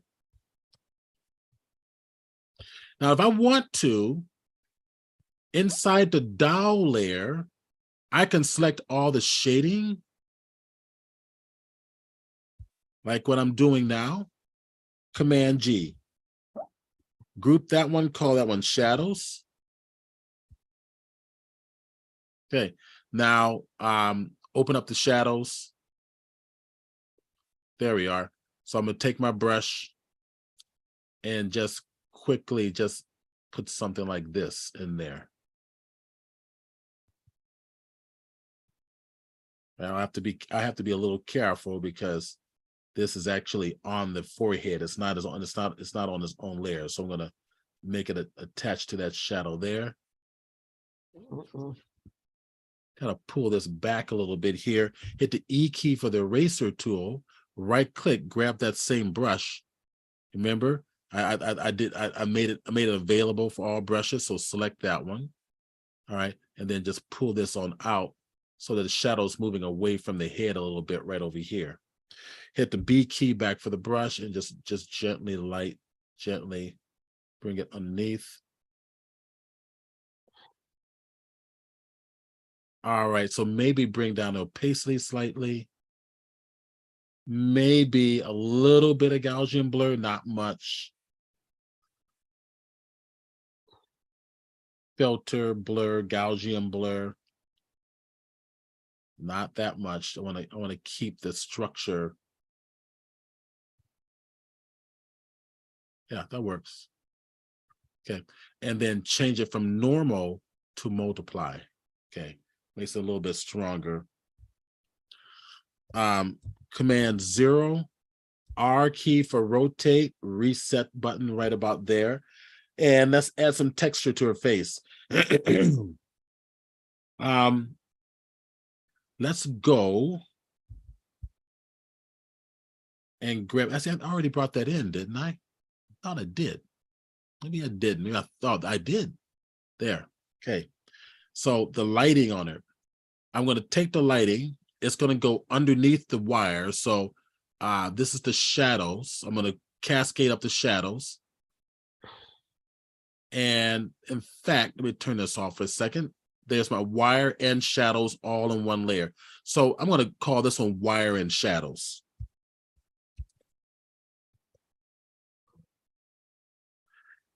And bring this directly underneath it, like so.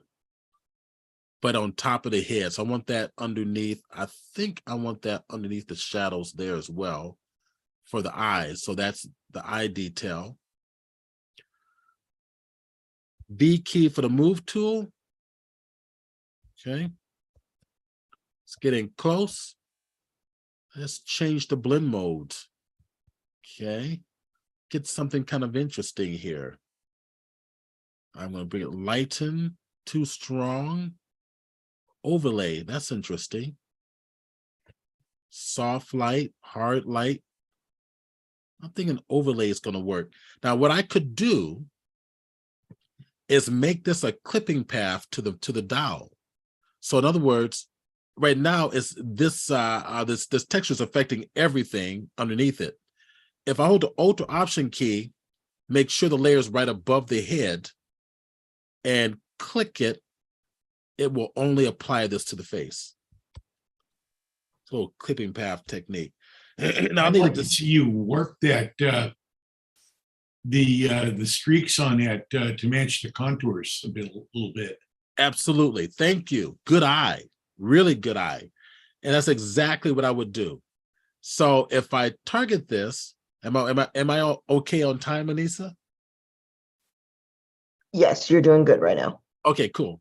All right. So do the same thing. Go over the edit menu, go to transform, go to warp, and let's whoop them babies. Let's see. Yeah. Bring it across, play around with it, get the curvature going.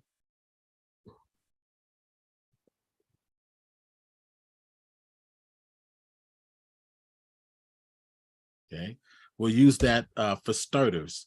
Now, I want to take it away from her eyes. Okay, I'm going to take it away from her eyes. We'll give it a mask. Right? Hit the B key. Remember, we don't know how this is going to end up looking. We're going to keep going until we can't go anymore. So X key, so I can rotate my brush, my little tilt, and I can quickly just pull that away. We want this to look real. We don't want this to look fake. No yawning. It's not boring.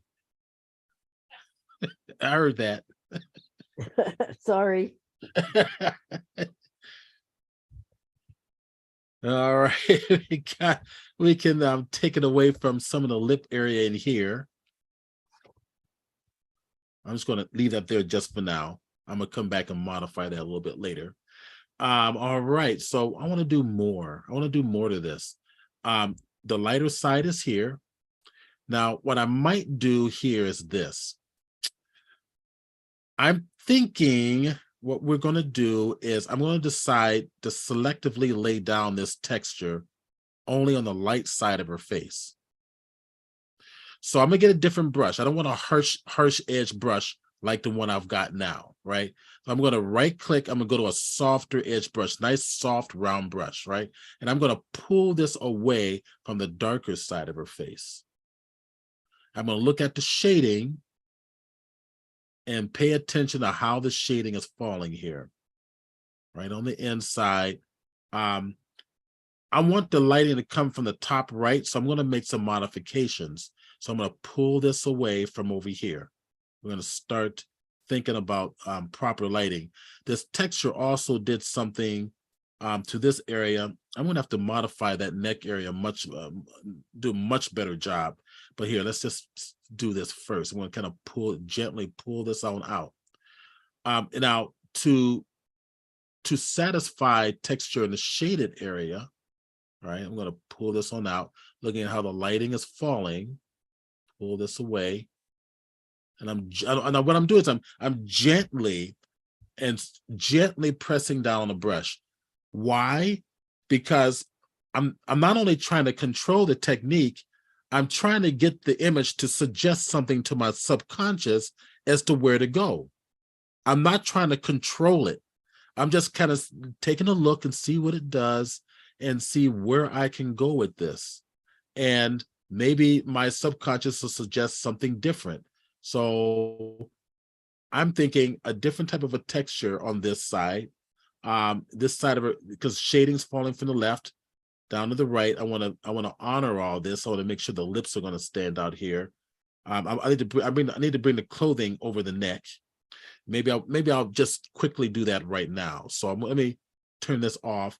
That's falling too far down on the clothing. So pull this texture away.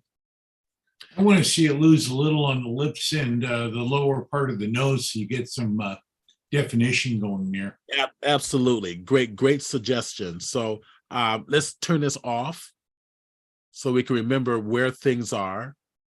All right, and we'll lose something down here. We may have to reestablish some of this as well, or paint it on in there. All right, definitely on the lips. We can do something to the lips later. So we can always pull that away if we need to for now. Let me deal with this neck real quick because I'm thinking that this clothing is not going to work that I originally thought I wanted to do. So I'm going to take it away. So I'm going to just pull that away, right, and allow the original clothing to creep up right on the neck. So get in close. There we go. We're going to bring the clothing so it interacts with the neck a little better. Let me turn this off and on. Okay, so basically I'm going to want to bring the head down a little bit. Know what? We don't need to do that. This is what we'll do. Let me turn this off. I want some of this clothing to come up a little more effectively. So L key for the lasso tool, go get some clothing for the neck. Just grab it. Okay. let's see, I want to make sure I'm in the right layer. I'm gonna go, in this case, I want to make sure I'm in the right layer. So Command C, because I don't want the background, I just want this clothing here. And if I just go to the top, right above this, Command V, there's my clothing. Okay, we're gonna modify this. So let's go turn on our head again. There's my clothing. V key, V for move. Okay. I will go ahead and make that a smart object.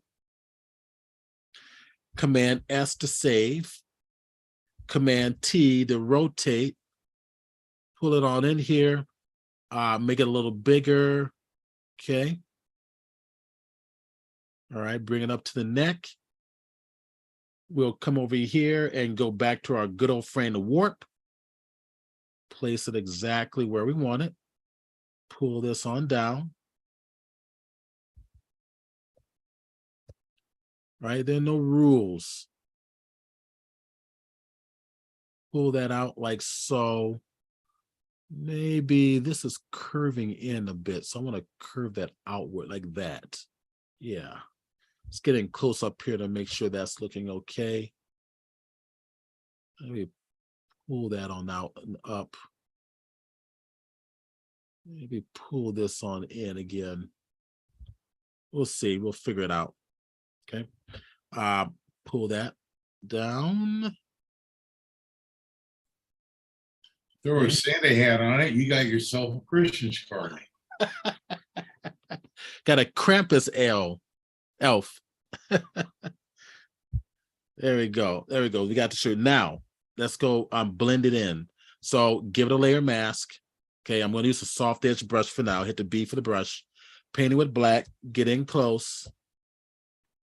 R key. Rotate. B key for the brush. And just paint it in. Paint it in what you want, right? So I want that to make it look like it's actually interacting with the throat.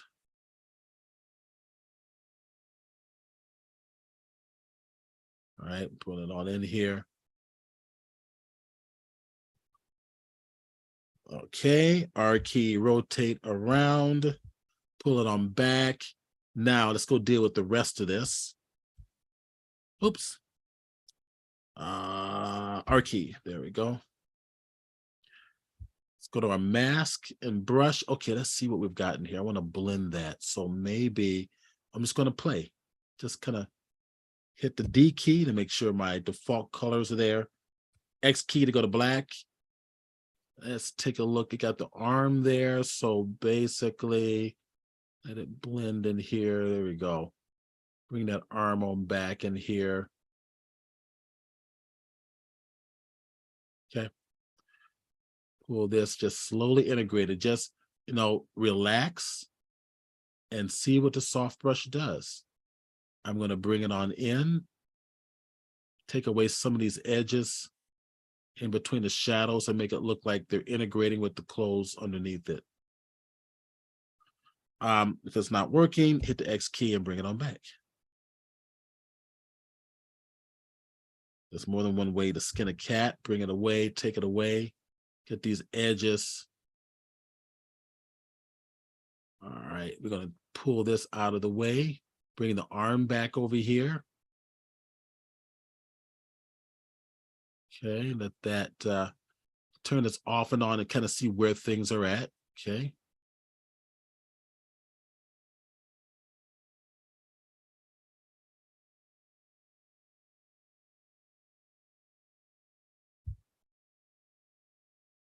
Okay, almost there. Maybe we'll come over in here. I'm gonna get in a little closer. And hit the X key to go to black and just gently just take that away. Let that smooth and integrate in there very nicely. So you're just taking your time. Pull out some of this texture, let it come through.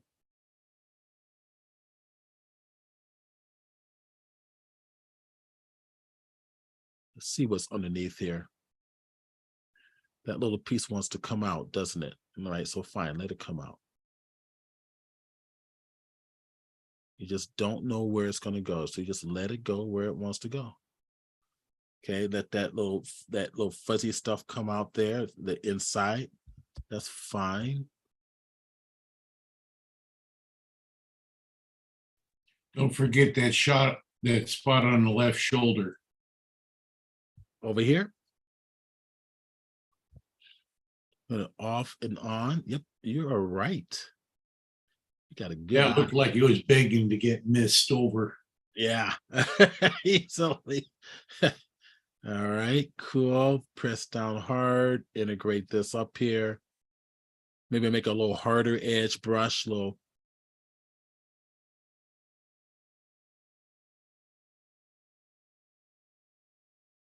Let's kind of pull it back and see what it looks like. Okay. Okay, not bad. All right, let's add in some texture on the other side. Now, if I want to, I need to start adding some lighting to this now. And Stephen, David's also asking, how about something like old or worn ribbon or bow around the neck? No, that's too nice. Gotcha. No, we want something creepier. Let's see. Let's think here. A cat collar. That would work. That a broken cat collar. A broken cat collar. All right. Well, we need to make this more ominous looking because the lighting isn't right now. I know where the lighting should go, but let me see what I've got in textures. Let me come over here and Command Shift O. Let's see what I've got in textures and see what I could do. Right, I don't want bring some of that barbed wire down around the neck. You know what? That's a better idea. I like your idea. Oh yeah, that's what I'm talking about. All right, let's do it real quick. Let's go. I'm scared of all of you guys. Christmas has taken on a whole new concept with this group. Right. I was about to upgrade to a spiked dog collar, but barbed wire. Yeah. Bing. Okay, there we go. Command T. Okay, what was that? Command T. The warp transform has been applied. Oh, I know what it is. I got to disconnect it from the mask. Or do I? Yeah, let's get rid of the mask because this is something new. So I'm going to just delete the mask. That's not what I wanted to do. I want to delete the mask. Click on the mask. Just the mask. There we go. There's my whole one. Command T. Make a color. Bring it down. I want several of these, don't we? So get in close.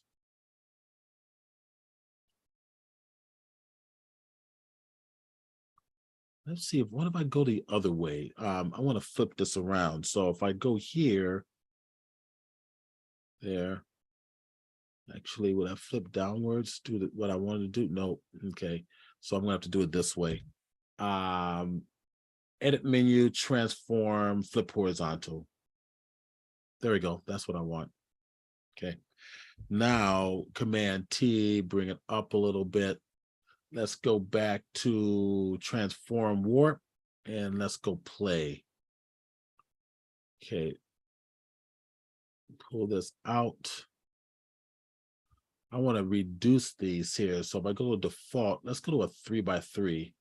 Oh, it's added more on there. Oh, that's going to be a pain. All right. So the best way to handle this, just so I can save time, I'm going to hit Enter key. I'm going to rasterize it and then go back and do it again. So on the right-hand side of the layer, rasterize it. What that does is it takes it out of Smart Object mode so that I can work with it independently. Now I'll go back and take it back into Smart Object mode and edit menu, transform, and it'll start fresh again. There we go. So I got a fresh one. That'll make it a lot easier. Cool. Pull the top edge down. There we go. I need to get in closer. And let's bring that on over here. Come on, push down up. There we go.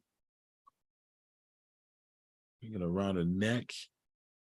Probably curve it like so to kind of maybe push this down a little bit. And I think I'm gonna just pull this down right about there. Okay.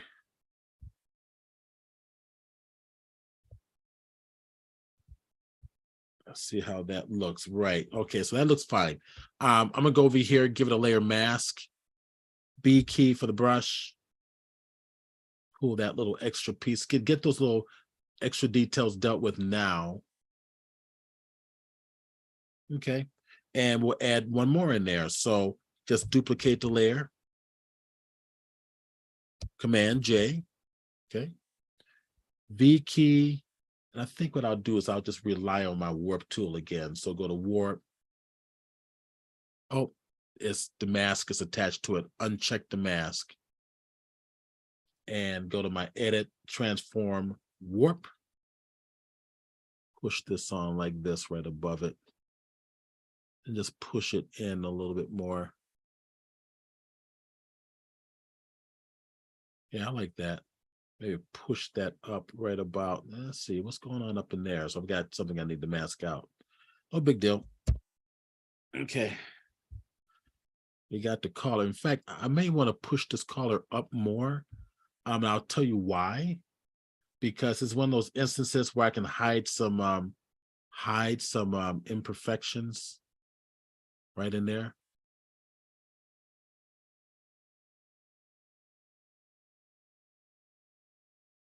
Push this on out a little bit more. Push that on in around. Okay, so that's probably coming from the head. So I'm gonna go over here to the head, turn it off and on. No, that's coming from something else. Huh. Oh, that's probably coming from the this collar. Turn it on. Oops, it's thinking. It's thinking. Photoshop just froze up on me a little bit. Oh, it crashed. It did crash. It crashed. It's pretty intensive. It crashed. Let's turn off bridge. Let's go back and get. How much RAM you got running there? I've got 64. You Gigs? crashed with 60 gigs or megs? Gigs. Yeah. 64 gigs. And that's a lot, right? Yes, that is. In fact, I'm getting ready to upgrade to 128. So let's go to Photoshop and go get that again. And sit back and relax. So what's going on is Zoom is competing with the graphics card that I have. Mm-hmm. And I've got a darn good graphics card, but Zoom is competing with it. So when I'm working with you guys and working in Photoshop, it's going to cause problems. I can't believe Zoom needs that much RAM though. Well, any program like Zoom that relies on your graphics cards resources will do it. Depending. It's trying to send out the highest quality signal, and if he's working in the highest resolution on his desktop that his card can handle, then that's what Zoom is going to try to push. So right. Yeah, unfortunately. Yeah. Oh, that's right. That looks cool. Well, that was the one I was going to do for you guys, which I'm not really done yet. I'm going to do that one for you, but let me go back and get the other. Open recent, which is I thought it was called. No, let me go back and open and go get it. I know I've been saving it. Okay, where did I put it? So didn't I call it? What did I call it? Doll face? I thought it was Dollface was at the top of the list. There it is. It's right here. File open. There it is, right there. Final tutorial is what I called it, not doll face. Cool. All right. I want to go modify this a little bit more. So I'm gonna come back over here, go to my face. Let me disconnect the mask. We are going to go to, we'll come back. Gosh, I lost all that, didn't I? Oh my gosh, it's so Did you save any of the barbed wire around the neck or no, because Yep, you get lazy as things get reliable, and yeah, it's then true. your computer reminds you. Yeah, it's so true. That's all right. I want to do something else anyway. I'm gonna go to the head. Let's go over here to filter menu. Let's go to liquefy. Okay, because that baby's looking too nice. I'm gonna like push in the head a little bit.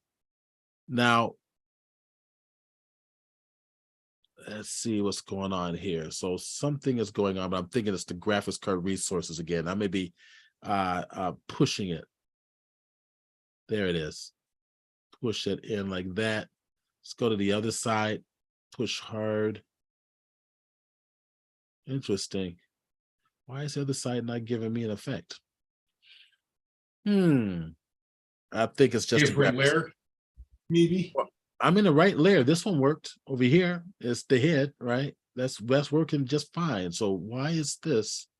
There it is. There we go. It was taking its own sweet little time. Ace is asking, did you have a recovery file from Photoshop? And I know it has an auto save timing, but we may have done quite a bit before it got to that auto save point. Yeah, well, I'll tell you what. I'll double check that. That's a good question. You know, the delays you're encountering here. 1992, I had a Mac 2FX with 80 megabytes of RAM, Photoshop 1. Yeah. Were you dealing with that kind of stuff back in those days? It gives you a whole different perspective on slow. Yeah. I was working with commercial clients that wanted. I've got stuff at UCSD, mural size on the wall from back in those days. Mhm. And you had to learn. Let's see what You didn't have layers in Photoshop, and you had to go and get lunch while applying a filter and hope that it didn't crash. Pretty much. Exactly. Okay. And that's when you learn to save. Cool. Okay, so I got the shading. So I think the only thing we're missing is just the neck area. Let me go just double check that real quick. So over here, oh, it's there. Oh, good. I did. Okay, so I did save that. So that's good. All right. So Command Shift S. I'm gonna just do it now. We're gonna call this one Dial Face 2. So it did save my changes. Okay. Okay. Where were we last? What were we gonna do before we got sidetracked with the crash? Why are the wires? What was that? The neck, right? The neck. That's it. It was and this got moved around too. So I'll go over here to my my wires and the shading, hit the V key, and I think this got moved around a little bit like that. Yeah.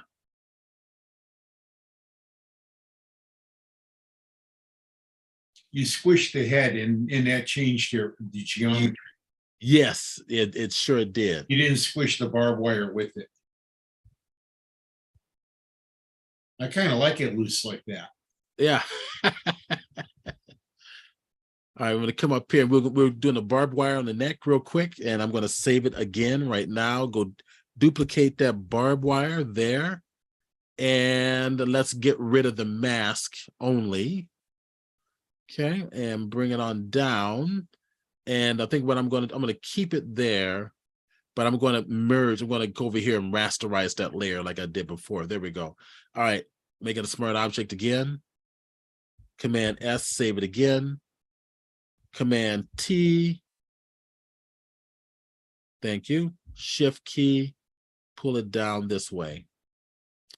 That works. Let's pull it on in and quickly do this. So I'm going to shift key, press it down. That works. And get in closer. All right, so I'm going to pull it around to here. And now I'm going to go back over here to my warp command and start playing with this. Just kind of matching the perspective of the scene. I might want to bring that in closer to the neck there. And I definitely want to pull this on up and cover up this area here a little bit, make it look like it's all part of the scene, to cover up any imperfections that I have in there. So enter. Let's go ahead and give it a mask. B key. Where did I go? Here. Control click on here. It'll jump automatically to my my layer. Hit the B key, paint it with black. There we go. It works. Take that out over here. Needs to be bigger actually, but let's go Command J. Make sure we're in the right layer here. So this one here, grab that one, Command J. Good. V key, it's a Command T. You gotta disconnect that. It's disconnecting that.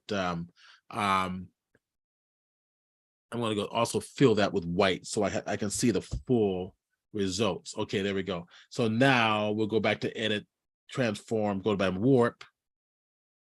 Oh, there was a selection in there somewhere. So Command D, get rid of my selection, edit, transform, warp, transform because of initial bounding rectangle is empty. Oh, I'm in the mask, not in the layer. Edit, transform, warp. Okay. Bring it on up, give this a little different perspective. I want that to curve more. Just give it a little different shape.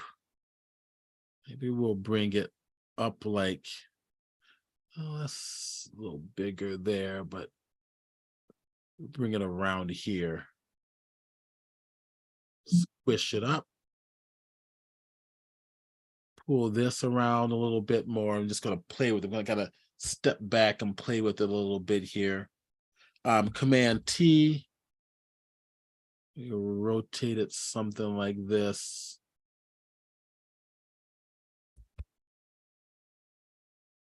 Just give it a mask. Hit the B key for the brush. Get rid of it right about there. Get rid of that there. Make that look like it's going behind here. There. Okay, that'll work. Command S.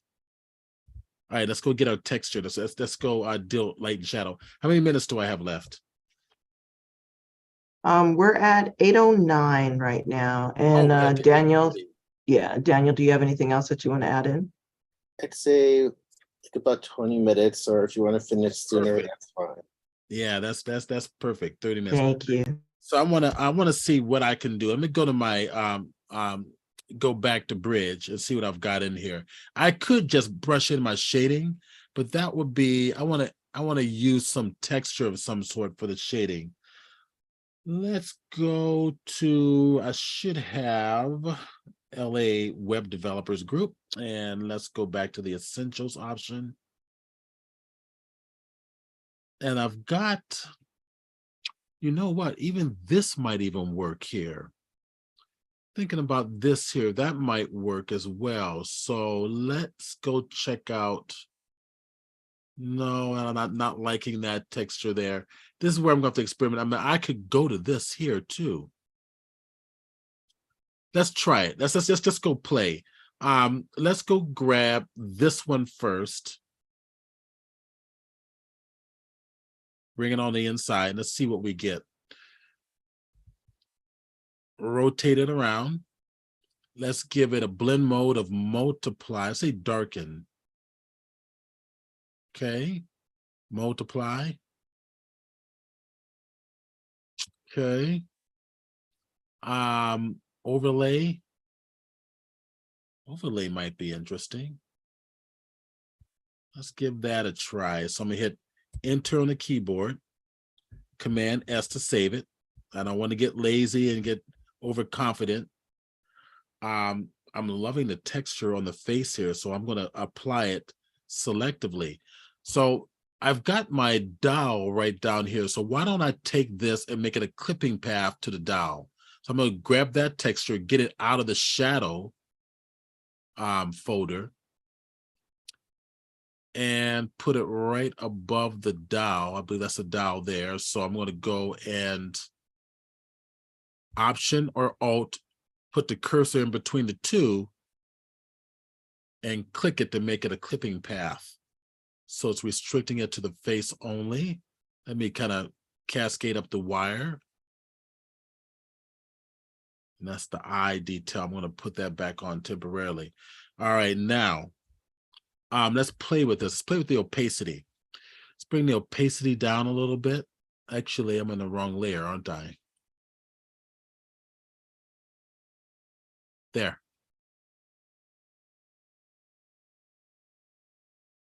Maybe something like this. Okay.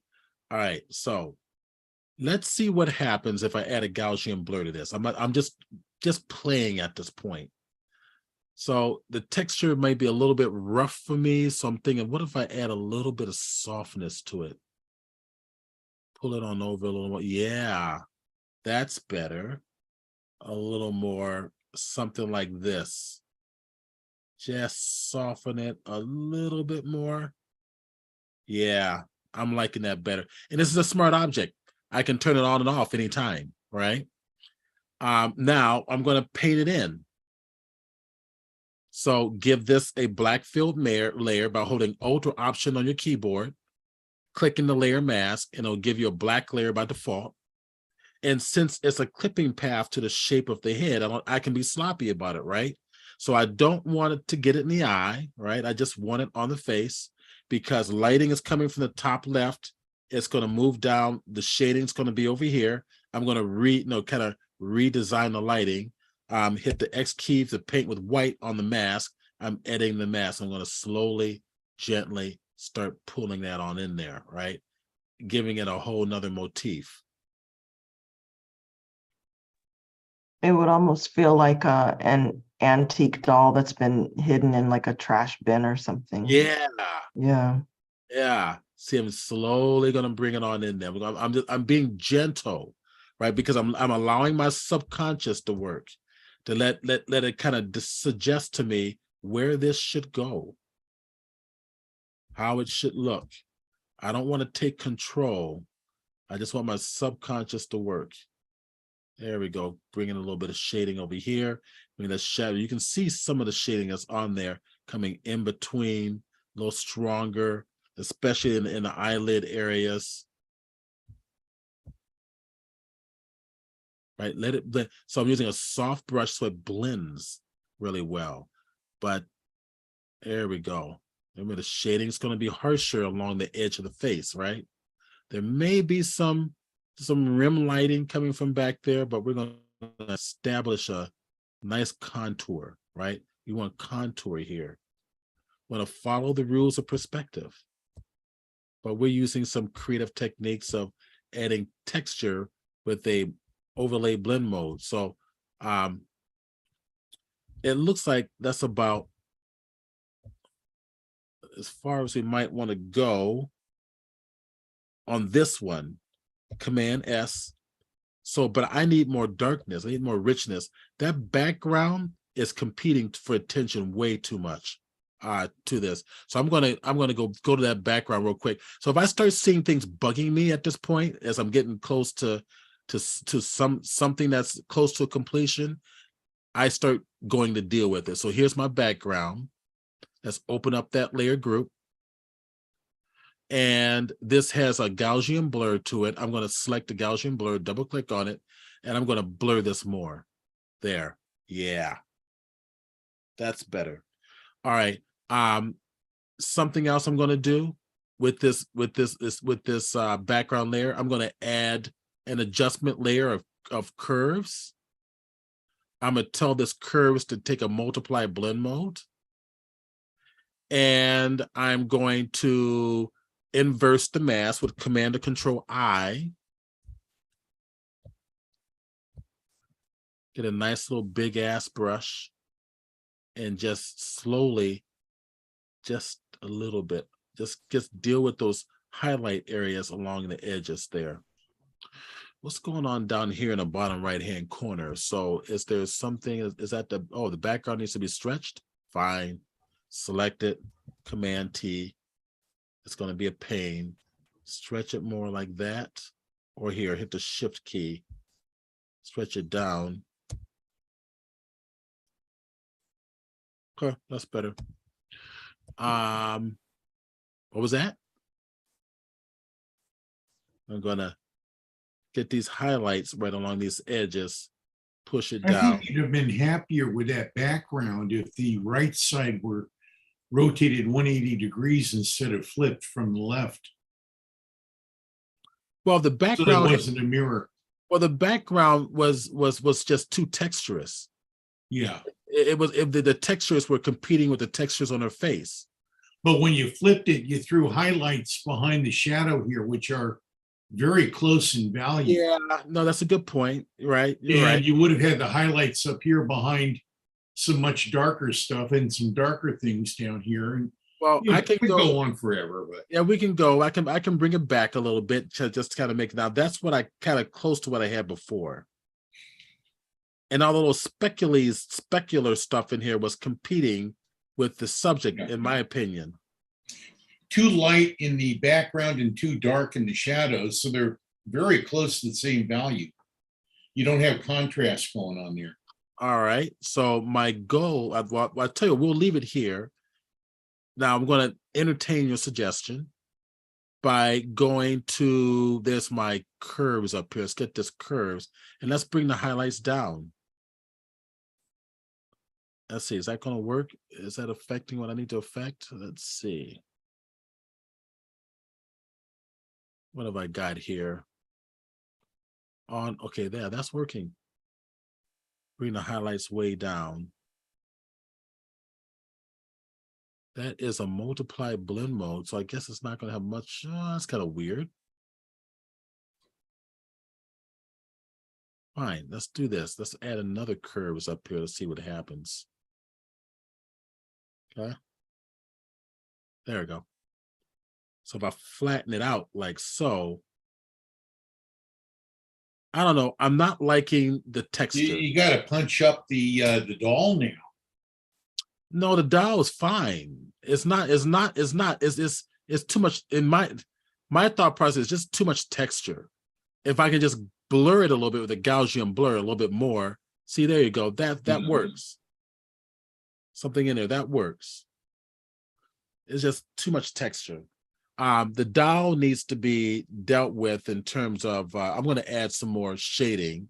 Let's go to the dial here. Yeah, I guess I punch it up. Yeah.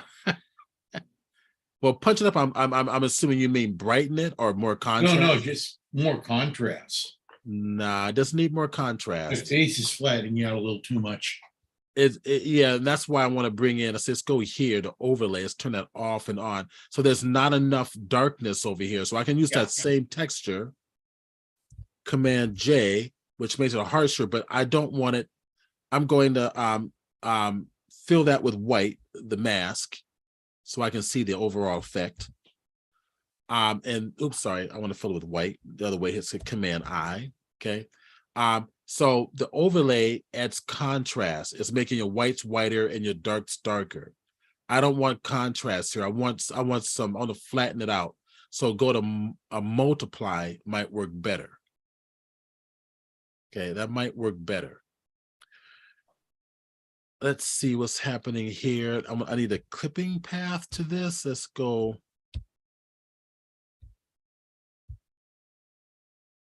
There. Okay.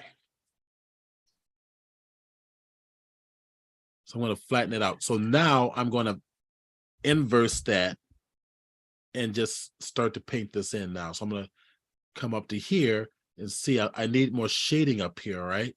Underneath this. Right underneath all that up there. And I'm going to just gently pull it on in there.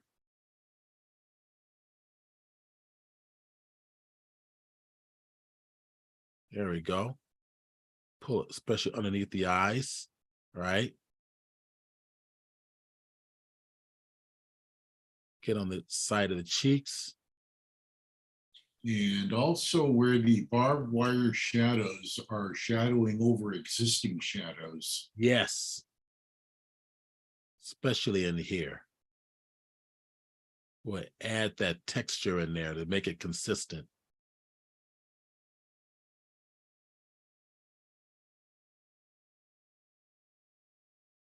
On the far right, you shouldn't see a shadow from the barbed wire because it would already be full head shadow.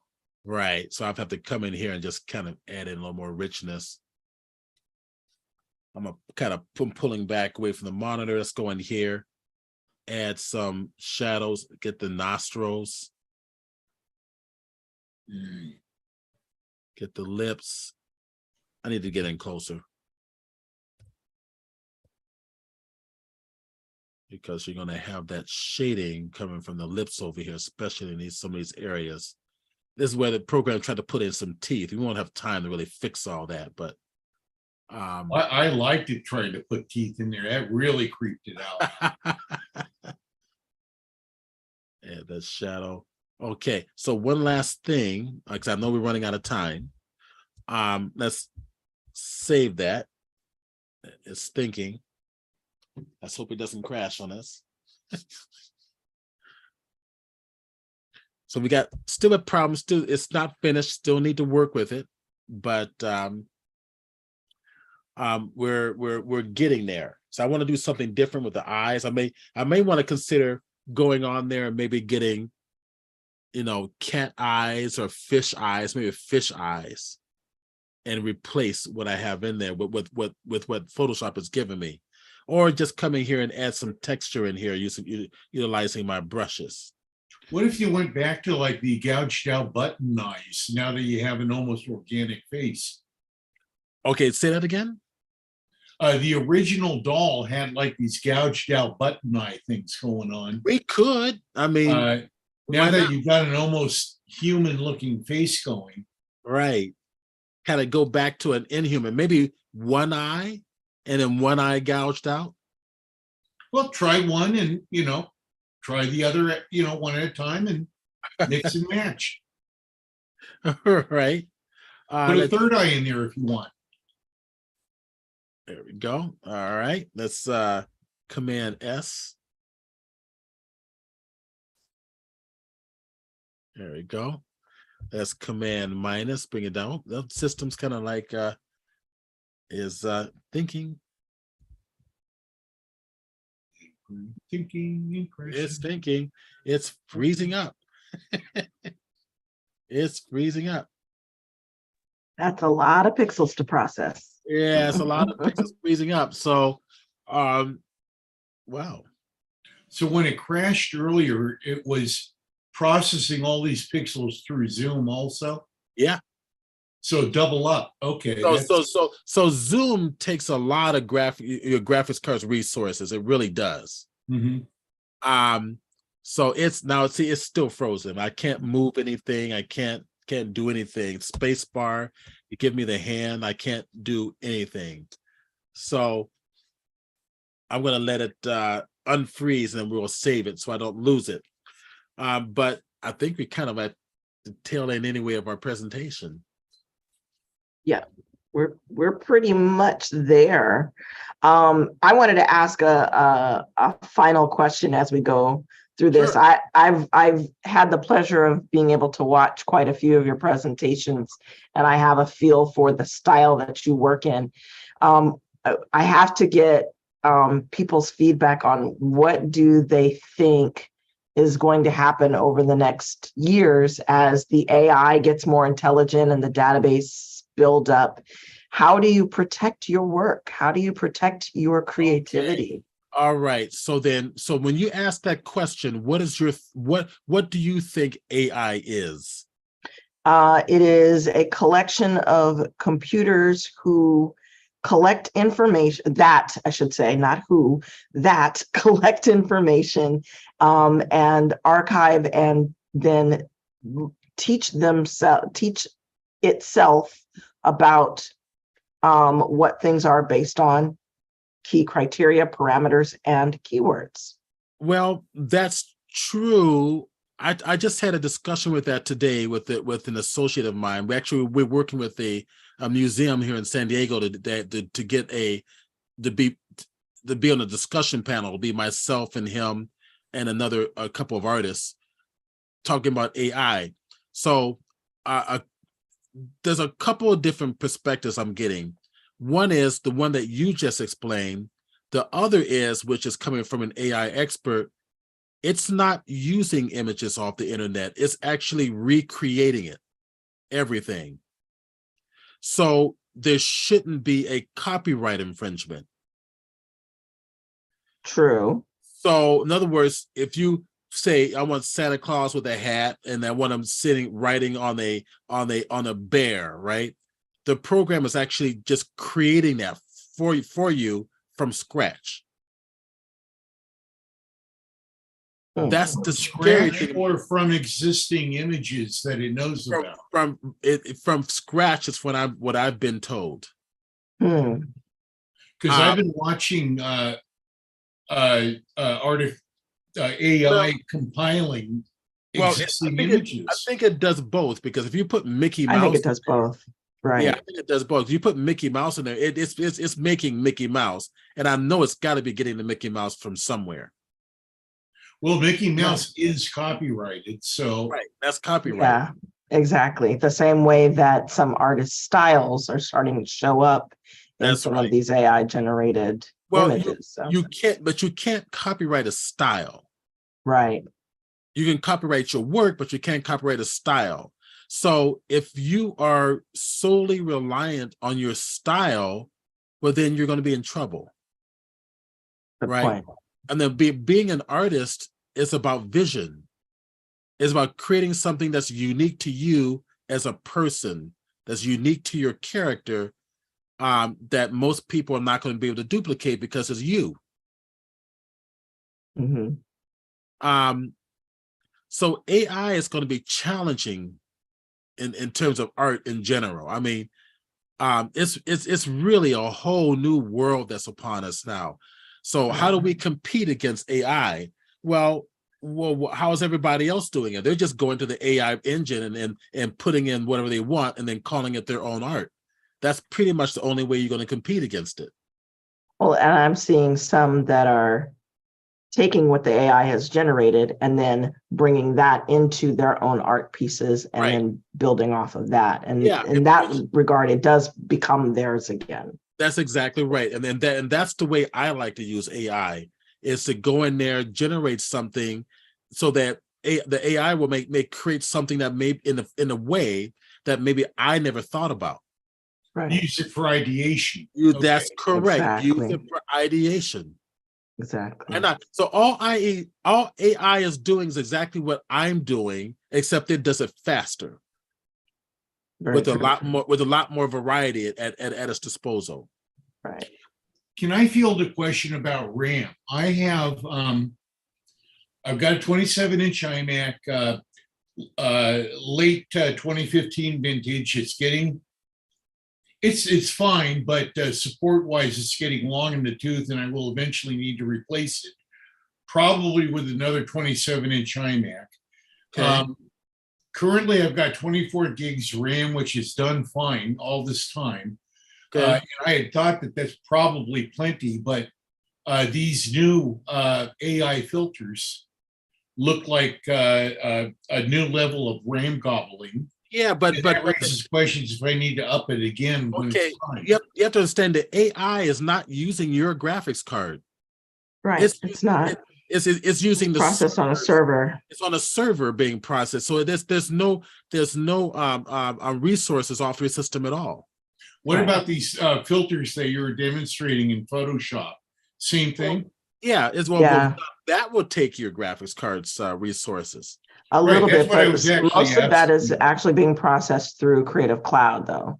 Right. The Sensei servers, right. Right. You've got, now if you're working, well, you know what? I was working off Creative Cloud, wasn't I? Because because when I went over to the portrait one, that was based off of the cloud, which is going to slow me down.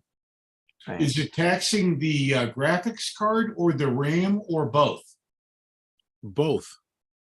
So and your bandwidth. Yeah, and the so if I'm happy with 24 gigs right on my 2015. Are you thinking it'd be advisable to go with like more like 48 next time around, or? You know, let me ask you this. Why are you using an iMac? The big screen, a preference towards Macs. You can buy a big screen off Amazon as big as you want. Yeah. But See, at least when I was shopping last time, bang for the buck, I got the most out of a 4 gigahertz iMac, okay. 27-inch screen, flash drive, you know. The iMac is more of a prosumer type of thing. It's more of it's more for the beginning level people. Well, the mid-range are, but the pro level stuff was in the same range as the lower end Mac Pros. Right. And I was getting more bang for the buck out of the iMac. All right. Yeah. I use Alienware. Which is a gaming PC. It's a gaming system. It's made Okay. for graphics, and it'll Right. cost you a lot less money than the Mac. Right.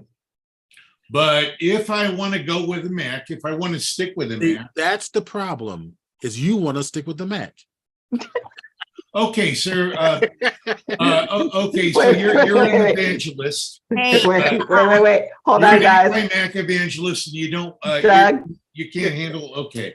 Doug, hold on for just a second. I just want to make sure, because we're at our stopping point, and I do want to respect people's time. I don't mind keeping on the meeting and continuing the discussion. There's no problem. But I do want to thank Stephen. I want to thank Andrea. Thank you so much for coming and doing this for us. This is a joy and a pleasure to always be able to partake in your knowledge, your expertise, and your creativity. So thank you for joining us. Welcome. And we're gonna have the raffle now. Okay, that sounds Okay. great. Yes, we want to make sure we get that in, and then we'll come back to the follow-up after, Doug. Thank you. All right, that sounds Okay. good. All right, Daniel, go ahead. And Stephen, if you want, you can stop sharing your screen. Okay, sure. There you go. Very cool doll image. All right, so in a second, stop sharing. There we go. Now watch Photoshop unfreezes. As soon as it comes up. Yeah. Giving away 2 one-year subscriptions to Creative Cloud. Woo woo. So first up, we got Sandra Chang. Congratulations. You are one of our winners tonight. Nice. Let me see. Sandra, are you still? Sandra's here. You can unmute if you want to say hi. Hi, yay. Congratulations. Thank you.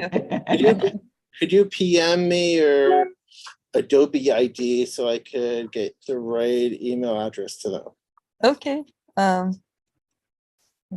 who's on that? No, Is everybody on that spinning thing? Only the ones who paid. Who purchased tickets, right? It was free. What do you mean purchase tickets? I did that. On Eventbrite, you can also do the raffle tickets on there. Oh, I didn't Yeah. see that. That's my friend, that's a good- June. Hey, congratulations, June. He's not here though. He's not here. Oh, Daniel, what do you want She's to do? not there. Does she still get the price and she bought the ticket? Yeah. Mine is- okay. I'll tell her. Thank you. Thanks, Tell her Karen. to email me the Adobe ID right away. Sounds good. That was for Karen. okay. Yeah, Karen, if you can let June know to email Daniel with her Adobe ID email, the email that she Wait. uses to sign into What? Adobe. What's Daniel's email? I don't have it. We'll put it in the chat. Okay, Go ahead, thank Daniel. you. And her Adobe ID. Okay, Yes, thank you. okay. What did she All right. win? Sorry, what did she win? A Daniel? 1 year subscription to the Creative Cloud. Yes. Oh, okay, cool. So if she already had one, she'll get an additional, and if she didn't have one, now she's got one. Oh, okay. Thank you. I'll tell her. Thank Right. you. She lives in Hawaii. Oh, that's Okay. excellent. Yeah, because what it does is it tacks on another year after your current one ends. Okay, Excellent. Thank you. you're welcome. Okay. Daniel, we're all good. So Yeah. I just want to thank everybody. Go ahead, Daniel. I'm sorry. Yeah, the January meeting is still in the works. We'll let everybody know once we have that finalized. I hope everybody has a happy holiday, happy Hanukkah, Merry Christmas, happy Yeah. Kwanzaa, happy everything. St. And- Women's Day. So my Jewish friend told me that that she got a Hanukkah bush, and I asked her, "Well, what's a Hanukkah bush?" She said, "Oh, it's the same thing as a Kwanzaa twig." Daniel, Right. can you put it in the chat soon? Because I have to get off, so I Yeah. don't want to lose it. All right. I'm